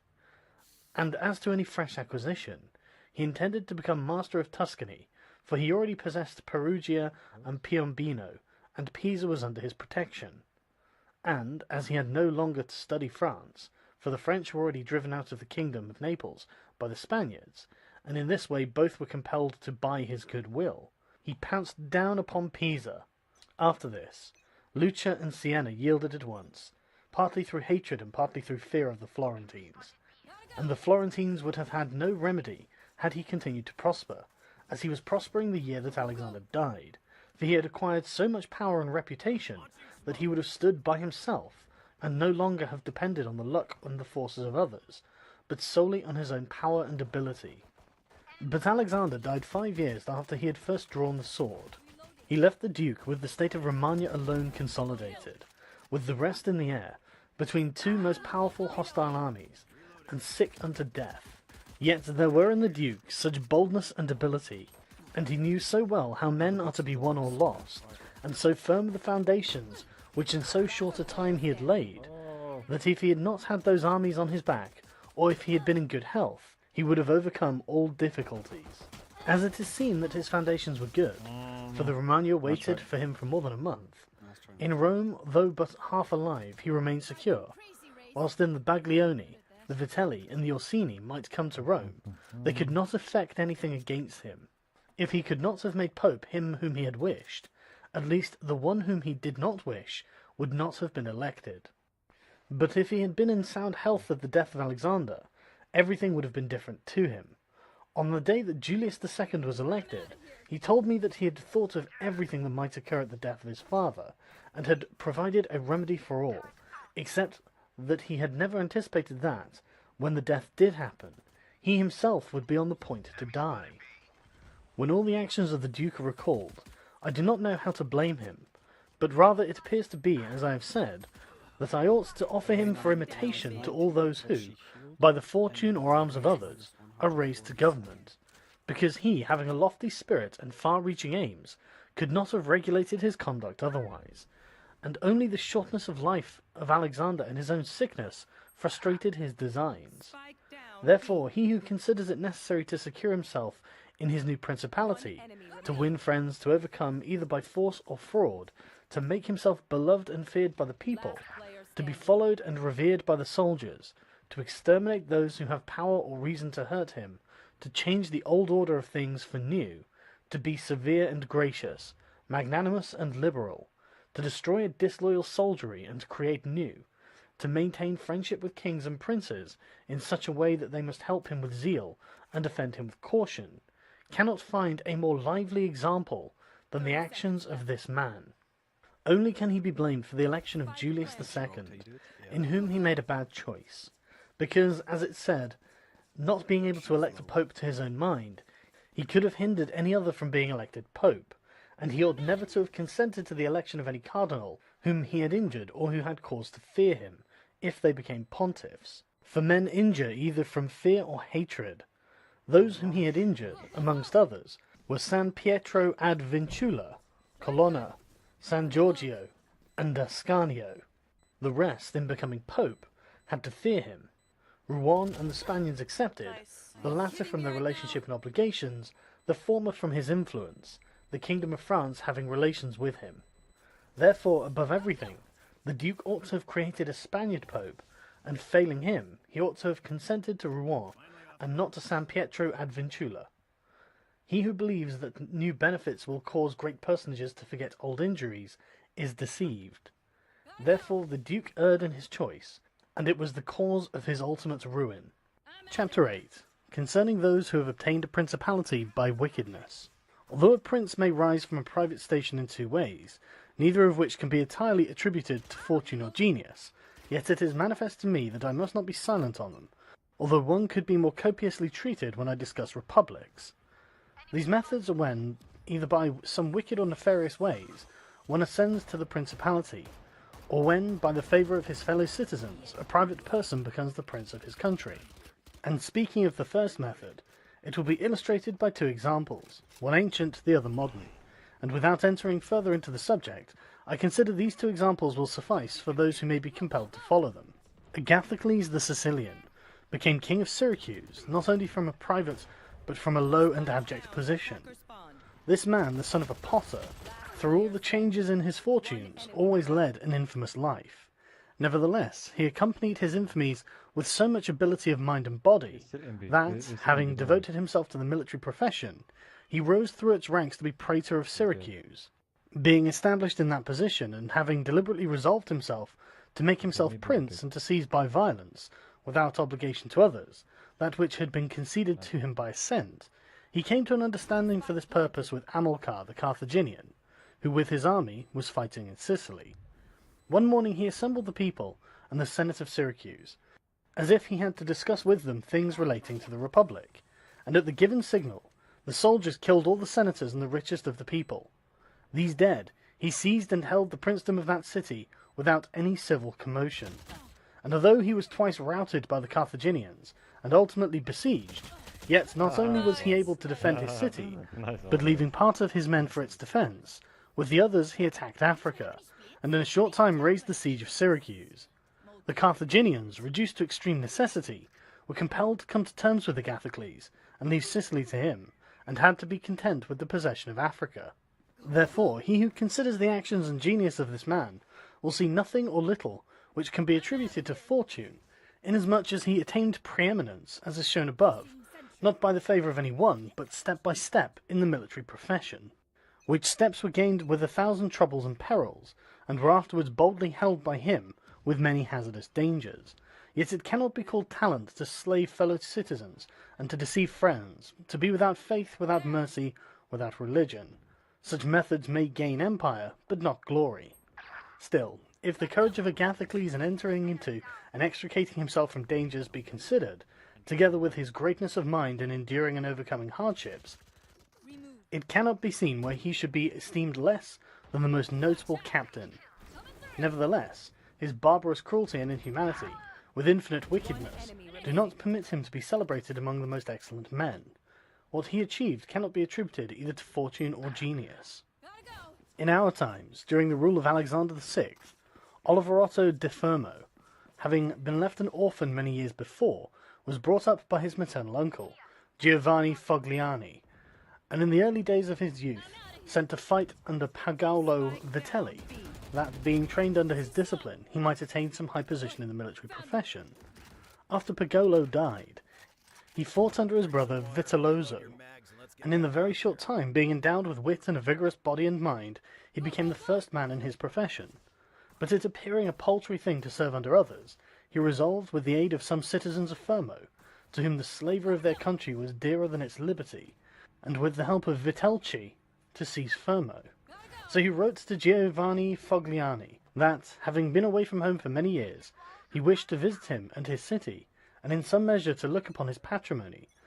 And although he had not laboured to acquire anything except honour, yet, in order that the citizens should see that he had not spent his time in vain, he desired to come honourably, so would be accompanied by 100 horsemen, his friends and retainers, and he entreated Giovanni to arrange that he should be received honourably by the Fermians, all of which would be not only to his honour, but also to that of Giovanni himself, who had brought him up. Giovanni, therefore, did not fail in any attentions due his nephew, and he caused him to be honourably received by the Fermians, and he lodged him in his own house, where, having passed some days, and having arranged that was necessary for his wicked designs, Oliverotto gave a solemn banquet to which he invited Giovanni Fogliani and the chiefs of Fermo.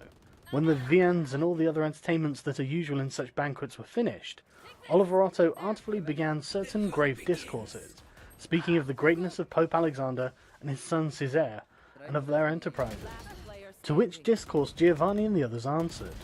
He rose at once, saying that such matters ought to be discussed in a more private place, and he betook himself to a chamber, whither Giovanni and the rest of the citizens went in after him. No sooner were they seated than soldiers issued from secret places and slaughtered Giovanni and the rest. After these murders, Oliverotto, mounted on horseback, rode up and down the town and besieged the chief magistrate in the palace, so that in fear the people were forced to obey him and to form a government, of which he made himself the prince. He killed all the malcontents who were able to injure him, and strengthened himself with new civil and military ordinances, in such a way that, in the year during which he held the principality, not only was he secure in the city of Fermo, but he had become formidable to all of his neighbours, and his destruction would have been as difficult as that of Agathocles, if he had not allowed himself to be overreached by Caesar Borgia, who took him with the Orsini and the Vitelli at Signigalia, as was stated above. Thus, 1 year after he had committed this parricide, he was strangled, together with Vitellozzo, whom he had made his leader in valour and wickedness. Some may wonder how it can happen that Agathocles, and his like, after infinite treacheries and cruelties, should live for long secure in his country, and defend himself from external enemies, and never be conspired against by his own citizens, seeing that many others, by means of cruelty, have never been able, even in peaceful times, to hold the state, still less in the doubtful times of war. I believe that this follows from severities being badly or properly used. Those may be called properly used if of evil it is possible to speak well, that are applied at one blow and are necessary to one's security, and that are not persisted in afterwards unless they can be turned to the advantage of the subjects. The badly employed are those which, notwithstanding they may be few in the commencement, multiply with time rather than decrease. Those who practice the first system are able, by the aid of God or man, to mitigate in some degree their rule, as Agathocles did. It is impossible for those who follow the other to maintain themselves. Hence it is to be remarked that, in seizing a state, the usurper ought to examine closely into all those injuries which it is necessary for him to inflict, and to do them all at one stroke, so as not to have to repeat them daily, and thus by not unsettling men he will be able to reassure them, and win them to himself by benefits. He who does otherwise, either from timidity or from evil advice, is always compelled to keep the knife in his hand. Neither can he rely on his subjects, nor can they attach themselves to him, owing to their continued and repeated wrongs. For injuries ought to be done all at one time, so that, being tasted less, they offend less. Benefits ought to be given little by little, so that the flavour of them may last longer. And above all things, a prince ought to live amongst his people in such a way that no unexpected circumstances, whether for good or evil, shall make him change, because if the necessity for this comes in troubled times, you are too late for harsh measures, and mild ones will not help you, for they will be considered as forced from you, and no one will be under any obligation to you for them. Chapter 9. Concerning a Civil Principality. But coming to the other point, where a leading citizen becomes the prince of his country, not by wickedness or any intolerable violence, but by the favour of his fellow citizens, this may be called a civil principality, nor is it genius or fortune altogether necessary to attain it, but rather a happy shrewdness. I say then that a principality is obtained either by the favour of the people or by the favour of the nobles, because in all cities these two distinct parties are found, and from this it arises that the people do not wish to be ruled nor oppressed by the nobles, and the nobles wish to rule and oppress the people. And from these two opposite desires there arises in cities one of three results: either a principality, self-government, or anarchy. A principality is either created by the people or by the nobles, accordingly as one or the other of them has the opportunity.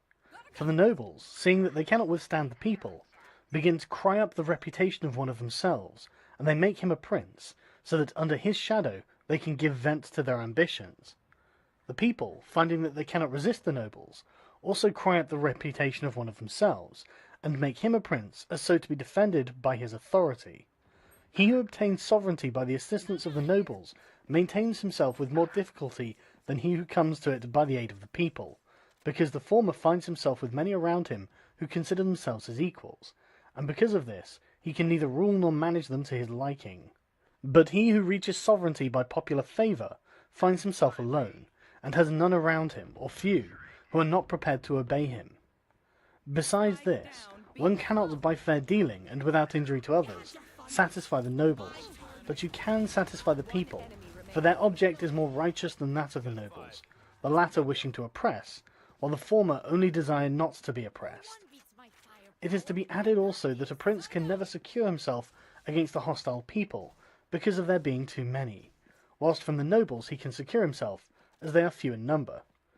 The worst that a prince may expect from a hostile people is to be abandoned by them, but from hostile nobles he has not only to fear abandonment, but also that they will rise against him, for they, being in these affairs more far-seeing and astute, always come forward in time to save themselves, and to obtain favours from him whom they expect to prevail. Further, the prince is compelled to live always with the same people, but he can do well without the same nobles, being able to make and unmake them daily, and to give or take away authority when it pleases him. Therefore, to make this point clearer, I say that the nobles ought to be looked at in mainly two ways. That is to say, they either shape their course in such a way as binds them entirely to your fortune, or they do not. Those who so bind themselves and are not rapacious ought to be honoured and loved. Those who do not bind themselves may be dealt with in two ways. They may fail to do this through pusillanimity and a natural want of courage, in which case you ought to make use of them, especially those who are of good counsel, and thus whilst in prosperity you honour them, in adversity you do not have to fear them. But when for their own ambitious ends they shun binding themselves, it is a token that they are giving more thoughts to themselves than you, and a prince ought to guard against such, and to fear them, as if they were open enemies, because in adversity they always help to ruin him. Therefore, one who becomes a prince through the favour of the people ought to keep them friendly, and this he can easily do, seeing they only ask not to be oppressed by him. But one who, in opposition to the people, becomes a prince by the favour of the nobles, ought, above everything, to seek to win over the people to himself, and this he may do easily if he takes them under his protection, because men, when they receive good from him of whom they were expecting evil, are bound more closely to their benefactor. Thus the people quickly become more devoted to him than if he had been raised to the principality by their favours, and the prince can win their affections in many ways, but as these vary according to the circumstances, one cannot give fixed rules, so I omit them. But, I repeat, it is necessary for a prince to have the people friendly, otherwise he has no security in adversity. Nabis, prince of the Spartans, sustained the attack of all Greece, and of a victorious Roman army, and against them he defended his country and his government. And for the overcoming of this peril, it was only necessary for him to make himself secure against the few, but this would not have been sufficient had the people been hostile. And do not let anyone impugn this statement with the trite proverb that he who builds on the people builds on the mud. For this is true when a private citizen makes a foundation there, and persuades himself that the people will free him when he is oppressed by his enemies or by the magistrates, wherein he would find himself very often deceived, as happened to the Gracchi in Rome and to Messer Giorgio Scali in Florence. But granted a prince who has established himself, as above, who can command and is a man of courage, undismayed in adversity, who does not fail in other qualifications, and who, by his resolution and energy, keeps the whole people encouraged, such a one will never find himself deceived in them, and it will be shown that he has laid his foundations well. These principalities are liable to danger when they are passing from civil to the absolute order of government, for such princes either rule personally or through magistrates. In the latter case, their government is weaker and more insecure, because it rests entirely on the goodwill of those citizens who are raised to the magistracy, and who, especially in troubled times, can destroy the government with great ease, either by intrigue or open defiance, and the prince has not the chance amid tumults to exercise absolute authority, because the citizens and subjects, accustomed to receive orders from the magistrates, are not of a mind to obey him, amid these confusions, and there will always be in doubtful times a scarcity of men whom he can trust. For such a prince cannot rely upon what he observes in quiet times, when citizens have need of the state, because then everyone agrees with him, they all promise, and when death is far distant, they all wish to die for him. But in troubled times, when the state is in need of its citizens, then he finds but few. And so much more is the experiment dangerous, inasmuch as it can only be tried once. Therefore a wise prince ought to adopt such a course that his citizens will always, in every sort and kind of circumstance, have need of the state and of him, and then he will always find them faithful. Chapter 10. Concerning the way in which the strength of all principalities ought to be measured. It is necessary to consider another point in examining the character of these principalities, that is, whether a prince has such power that, in case of need, he can support himself with his own resources, or whether he has always need of the assistance of others. And to make this quite clear, I say that I consider those who are able to support themselves by their own resources who can, either by abundance of men or money, raise a sufficient army to join battle against anyone who comes to attack them. And I consider those always to have need of others who cannot show themselves against the enemy in the field, but are forced to defend themselves by sheltering behind walls. The first case has been discussed, but we will speak of it again should it recur. In the second case, one can say nothing except to encourage such princes to provision and fortify their towns, and not on any account to defend the country. And whoever shall fortify his town well, and shall have managed the other concerns of his subjects in the way stated above, and to be often repeated, will never be attacked without great caution, for men are always adverse to enterprises where difficulties can be seen, and it will not be seen to be an easy thing to attack one who has his town well fortified and is not hated by his people. The cities of Germany are absolutely free, but they own but little country around them, and they yield obedience to the emperor when it suits them, nor do they fear this or any other power that they may have near them, because they are fortified in such a way that everyone thinks the taking of them by assault would be tedious and difficult, seeing that they have proper ditches and walls, they have sufficient artillery, and they always keep in public depots enough for 1 year's eating, drinking, and firing. and beyond this, to keep the people quiet and without loss to the state, they always have the means of giving work to the community in those labours that are the life and strength of the city, and on the pursuit of which the people are supported, they also hold military exercises in repute, and moreover have many ordinances to uphold them.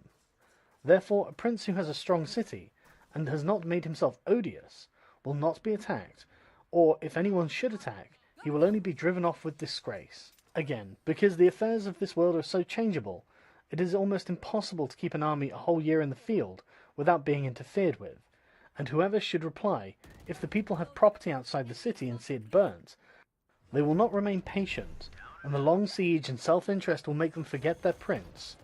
To this I answer that a powerful and courageous prince will overcome all such difficulties by giving at one time hope to his subjects that the evil will not be for long, at another time fear of the cruelty of the enemy, then preserving himself adroitly from those subjects who seem to him to be too bold. Further, the enemy would naturally, on his arrival, at once burn and ruin the country at the time when the spirits of the people are still hot and ready for the defence, and therefore so much the less ought the prince to hesitate, because after a time, when spirits have cooled and the damage is already done, the ills are incurred, and there is no longer any remedy, and therefore they are so much more the ready to unite with the prince, he appearing to be under obligations to them now that their houses have been burnt and their possessions ruined in his defence. For it is the nature of men to be bound by the benefits they confer as much by those as they receive. Therefore, if everything is well considered, it will not be difficult for a wise prince to keep the minds of his citizens steadfast from first to last, when he does not fail to support and defend them. Chapter 11. Concerning ecclesiastical principalities. It only remains now to speak of ecclesiastical principalities, touching which all difficulties are prior to getting possession, because they are acquired either by capacity or good fortune, and they can be held without either, for they are sustained by the ancient ordinances of religion, which are so all-powerful, and of such a character that the principalities may be held no matter how their princes behave and live. These princes alone have states and do not defend them. They have subjects and do not rule them, and the states, though unguarded, are not taken from them, and the subjects, although not ruled, do not care, and they have neither the desire nor the ability to alienate themselves.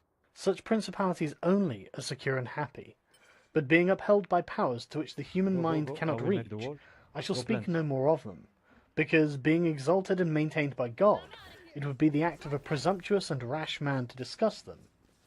Nevertheless, if anyone should ask of me how it comes that the Church has attained such greatness in temporal power, seeing that from Alexander backwards the Italian potentates, not only those who have been called potentates, but every baron and lord, though the smallest, have valued their temporal power very slightly, yet now a king of France trembles before it, and it has been able to drive him from Italy, and to the ruin of the Venetians.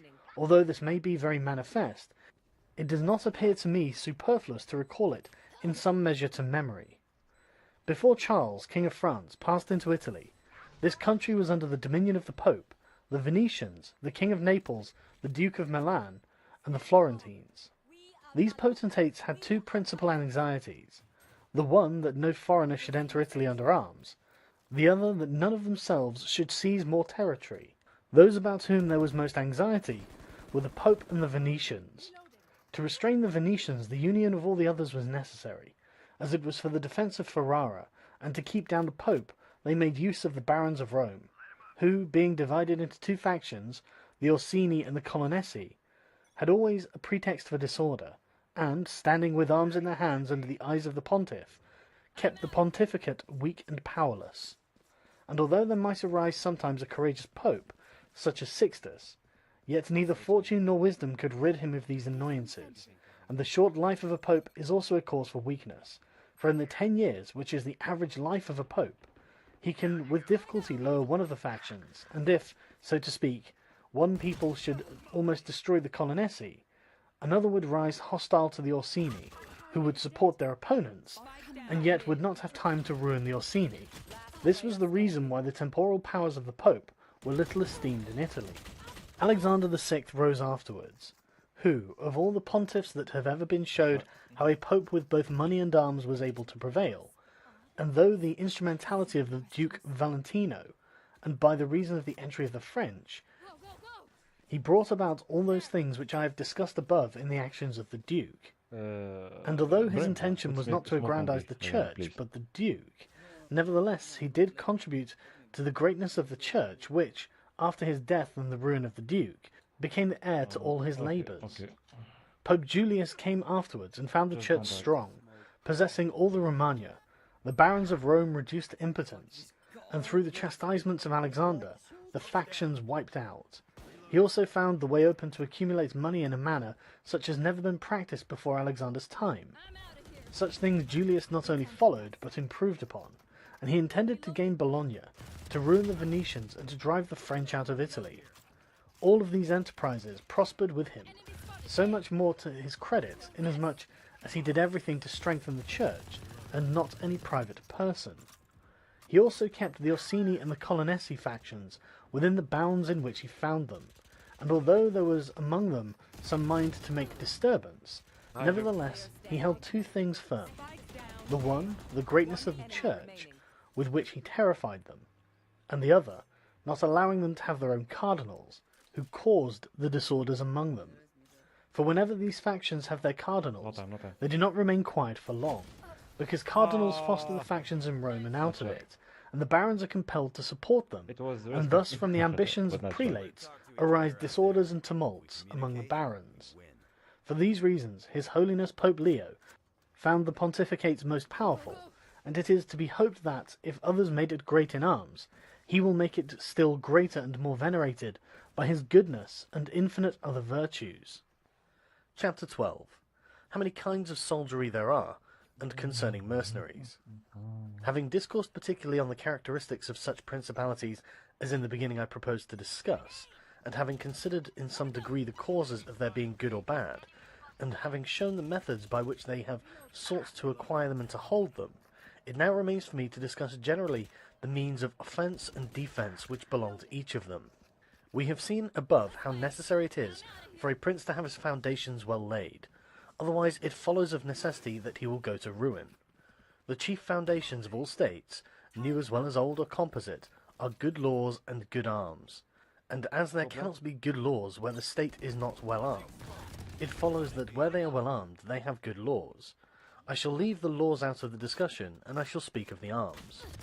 I say, therefore, that the arms with which a prince defends his state are either his own, or they are mercenaries, auxiliaries, or mixed. Mercenaries and auxiliaries are useless and dangerous, and if one holds his state based on these arms, he will stand neither firm nor safe, for they are disunited, ambitious, and without discipline, unfaithful, valiant before friends, cowardly before enemies. They have neither the fear of God nor fidelity to men, and destruction is deferred only so long as the attack is. For in peace one is robbed by them, and in war by the enemy. The fact is, they have no other attraction or reason for keeping the field than a trifle of a stipend, which is not sufficient to make them willing to die for you. They are ready enough to be your soldiers, whilst you do not make war, but if war comes, they take themselves off or run from the foe, which I should have little trouble to prove, for the ruin of Italy has been caused by nothing else than by resting all her hopes for many years on mercenaries. And although they formerly made some display and appeared valiant amongst themselves, yet when the foreigners came they showed what they were.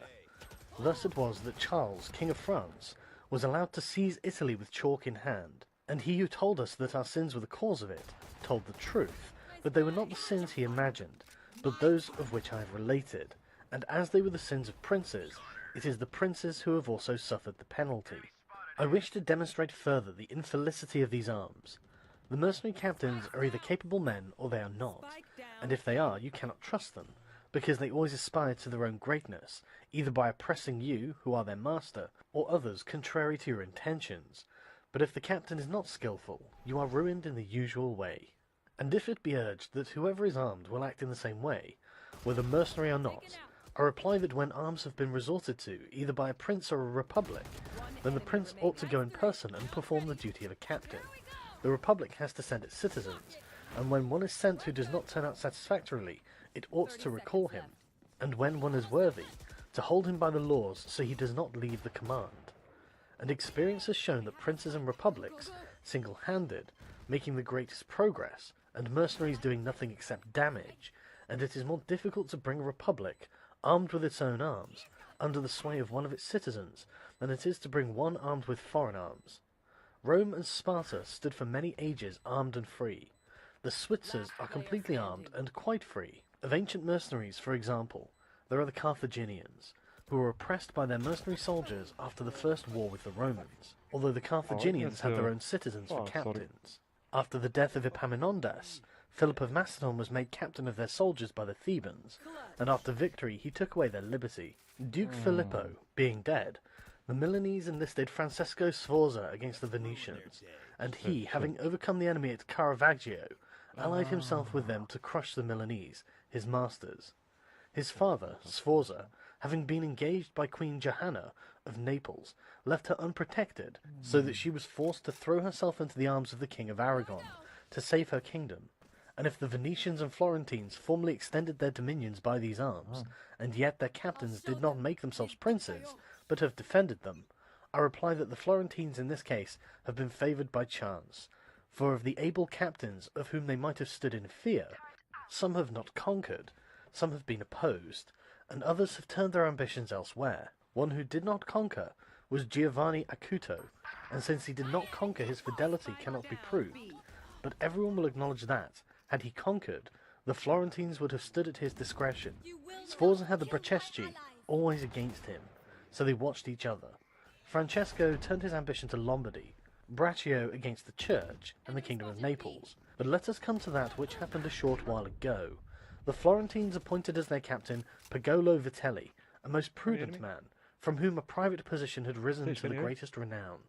If this man had taken Pisa, nobody can deny that it would have been proper for the Florentines to keep in with him, for if he became the soldier of their enemies, they had no means of resisting. And if they held to him, they must obey him. The Venetians, if their achievements are considered, will be seen to have acted safely and gloriously, so long as they sent to war their own men. When armed with gentlemen and plebeians, they did valiantly. This was before they turned to enterprises on land, but when they began to fight on land, they forsook this virtue, and followed the custom of Italy. And in the beginning of their expansion on land, though not having much territory, and because of their great reputation, they had not much to fear from their captains. But when they expanded, as under Carmignuola, they had a taste of this mistake, for having found him a most valiant man, they beat the Duke of Milan under his leadership, and, on the other hand, knowing how lukewarm he was in the war, they feared they would no longer conquer under him, and for this reason they were not willing, nor were they able, to let him go. And so, not to lose again that which they had acquired, they compelled, in order to secure themselves, to murder him. They had afterwards for their captains Bartolomeo di Bergamo, Roberto da San Severino, the Count of Pitigliano, and the like, under whom they had to dread loss and not gain, as happened afterwards at Viella, where in one battle they lost that which in 800 years they had acquired with so much trouble. Because from such arms conquests come but slowly, long delayed and inconsiderable, but the losses sudden and portentous. And as with these examples, I have reached Italy, which has been ruled for many years by mercenaries. I wish to discuss them more seriously, in order that, having seen their rise and progress, one may be better prepared to counteract them.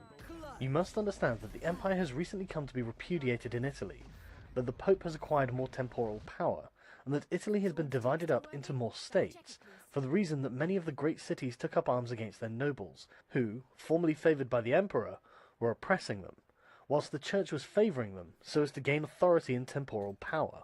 In many others, their citizens became princes. From this it came to pass that Italy fell partly into the hands of the church and of republics, and the church consisting of priests and the republic of citizens unaccustomed to arms, both commenced to enlist foreigners. The first who gave renown to this soldiery was Alberigo de Conio, the Romagnan. From the school of this man sprang, among others, Braccio and Sforza, who in their time were the arbiters of Italy. After these came all the other captains who till now have directed the arms of Italy, and the end of all their valour has been that she has been overrun by Charles, robbed by Louis, ravaged by Ferdinand, and insulted by the Switzers. The principle that has guided them has been, first, to lower the credit of infantry so that they might increase their own. They did this because, subsisting on their pay and without territory, they were unable to support many soldiers, and a few infantry did not give them any authority, so they were led to employ cavalry, with a moderate force of which were maintained and honoured. And affairs were brought to such a pass that, in an army of 20,000 soldiers, there were not to be found 2,000 foot soldiers. They had, besides this, used every art to lessen fatigue and danger to themselves and their soldiers, not killing in the fray but taking prisoners, and liberating without ransom. They did not attack towns at night, nor did the garrisons of the towns attack encampments at night. They did not surround the camp either with stockade or ditch, nor did they campaign in the winter. All of these things were permitted by their military rules and devised by them to avoid, as I have said, both fatigue and dangers. Thus they have brought Italy to slavery and contempt. Chapter 13. Concerning auxiliaries, mixed soldiery, and one's own. Auxiliaries, which are the other useless arm, are employed when a prince is called in with his forces to aid and defend, as was done by Pope Julius in the most recent times. For he, having in the enterprise against Ferrara had poor proof of his mercenaries, turned to auxiliaries, and stipulated with Ferdinand, King of Spain, for his assistance with men and arms. These arms may be useful and good in themselves, but for him who calls them in, they are always disadvantageous, for losing one is undone, and winning one is their captive. And although ancient histories may be full of examples, I do not wish to leave this recent one of Pope Julius II, the peril of which cannot fail to be perceived, for he, wishing to get Ferrara, threw himself entirely into the hands of the foreigner, but his good fortune brought about a third event, so that he did not reap the fruit of his rash choice, because having his auxiliaries routed at Ravenna, and the Switzers having risen and driven out the conquerors, against all exception, both his and others, it so came to pass that he did not become prisoner to his enemies, they having fled, nor to his auxiliaries, he having conquered by others' arms than theirs. The Florentines, being entirely without arms, sent 10,000 Frenchmen to take Pisa, whereby they ran more danger than at any other time of their troubles. The Emperor of Constantinople, to oppose his neighbours, sent 10,000 Turks into Greece, who, on the war being finished, were not willing to quit. This was the beginning of the servitude of Greece to the infidels. Therefore, let him who has no desire to conquer make use of these arms, for they are much more hazardous than mercenaries, because with them the ruin is already made. They are all united, all yield obedience to others, but with mercenaries, when they have conquered, more time and better opportunities are needed to injure you. They are not all of one community. They are found and paid by you, and a third party, which you have made their head, is not able all at once to assume enough authority to injure you. In conclusion, in mercenaries dastardly is most dangerous, in auxiliaries valour. The wise prince, therefore, has always avoided these arms and turned to his own, and has been willing rather to lose with them than to conquer with the others, not deeming that a real victory, which is gained with the arms of others. I shall never hesitate to cite Cesare Borgia and his actions. This duke entered the Romagna with auxiliaries, taking there only French soldiers, and with them he captured Imola and Forli.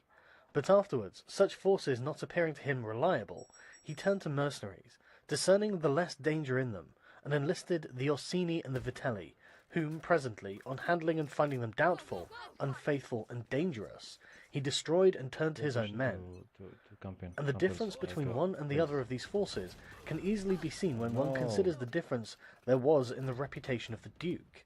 When he had the French, when he had the Orsini and the Vitelli, and when he relied on his own soldiers, on whose fidelity he could always count, and found it ever increasing, he was never esteemed more highly than when everyone saw that he was the complete master of his own forces.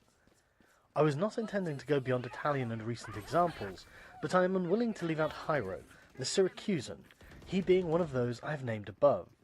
This man, as I have said, made head of the army by the Syracusans, soon found out that a mercenary soldiery, constituted like our Italian condottieri, was of no use, and it appearing to him that he could neither keep them nor let them go, he had them all cut to pieces, and afterwards made war with his own forces, and not with aliens. I wish also to recall to memory an instance from the Old Testament applicable to this subject. David offered himself to Saul to fight with Goliath, the Philistine champion, and, to give him courage, Saul armed him with his Maybe own we weapons, should go to which A. David rejected as soon as he had them on his back, saying that he could make no use of them, and that he wished to meet the enemy with his sling and knife. In conclusion, the Okay, arms Sage, of Sage, come soldiers with us. either fall from your back, or they weigh you down, or they bind you fast. Shift, please. Charles VII, father of King Louis XI, having by good fortune and valour liberated France from the English, recognised the necessity of being armed with forces of his own, and he established in his kingdom ordinances concerning men-at-arms and infantry. Afterwards, his son King Louis abolished the infantry and began to enlist the Switzers, which mistake, followed by others, is, as is now seen, a source of peril to that kingdom, because, having raised the reputation of the Switzers, he has entirely diminished the value of his own arms, for he has destroyed the infantry altogether, and his men-at-arms he has subordinated to others, for, being as they were so accustomed to fight along with the Switzers, it does not appear that they can now conquer without them. Hence it arises that the French cannot stand against the Switzers, and without the Switzers they do not come off well against the others. The armies of the French have thus become mixed, partly mercenary and partly national, both of which arms together are much better than mercenaries alone or auxiliaries alone, but much inferior to one's own forces. And this example proves it, for the kingdom of France would be unconquerable if the ordinance of Charles had been enlarged or maintained. But the scanty wisdom of man, on entering into an affair which looks well at first, cannot discern the poison that is hidden in it, and as I have said above of hectic fevers. Therefore, if he who rules a principality cannot recognize evils until they are upon him, he is not truly wise, and this insight is given to few. And if the first disaster to the Roman Empire should be examined, it will be found to have commenced only with the enlisting of the Goths, because from that time the vigour of the Roman Empire began to decline, and all that valour which had raised it passed away to others. I conclude, therefore, that no principality is secure without having its own forces. On the contrary, it is entirely dependent on good fortune, not having the valour which in adversity would defend it. And it has always been the opinion and judgment of wise men that nothing can be so uncertain or unstable as fame or power not founded on its own strength. And one's own forces are those which are composed of either subjects, citizens, or dependents. All others are mercenaries or auxiliaries. And the way to make ready one's own forces will be easily found if the rules suggested by me shall be reflected upon, and if one will consider how Philip, father of Alexander the Great, and many republics and princes have armed and organized themselves, to which rules I entirely commit myself. Chapter 14. That which concerns a prince on the subject of the art of war. A prince ought to have no other aim or thought, nor select anything else for his study, than war, and its rules and discipline, for this is the sole art that belongs to him who rules, and it is of such force that it not only upholds those who are born princes, but it often enables men to rise from a private station to that rank. Nice. And on the contrary, it is seen that when princes have thought more of ease than of arms, they have lost their states. And the first cause of your losing it is to neglect this art, and what enables you to acquire a state is to be master of the art. Francesco Sforza, though being marshal, from a private person became Duke of Milan, and the sons, through avoiding the hardship and troubles of arms, from dukes became private persons. For among other evils which being unarmed brings you, it causes you to be despised, and this is one of those ignominities against you which a prince ought to guard himself, as is shown later on, because there is nothing proportionate between the armed and the unarmed, and it is not reasonable that he who is armed should yield obedience willingly to him who is unarmed, nor that the unarmed man should be secure among armed servants, because there being in one disdain and in other suspicion, it is not possible for them to work well together. Therefore a prince who does not understand the art of war, over and above the other misfortunes already mentioned, cannot be respected by his soldiers, nor can he rely on them. He ought never, therefore, to have out of his thoughts the subject of war, and in peace he should addict himself more to its exercise than in war. This he can do in two ways, the one by action, the other by study. As regards action, he ought, above all things, to keep his men well organized and drilled, to follow incessantly the chase, by which he accustoms his body to hardships, and learns something of the nature of localities, and gets to find out how the mountains rise, how the valleys open out, and how the plains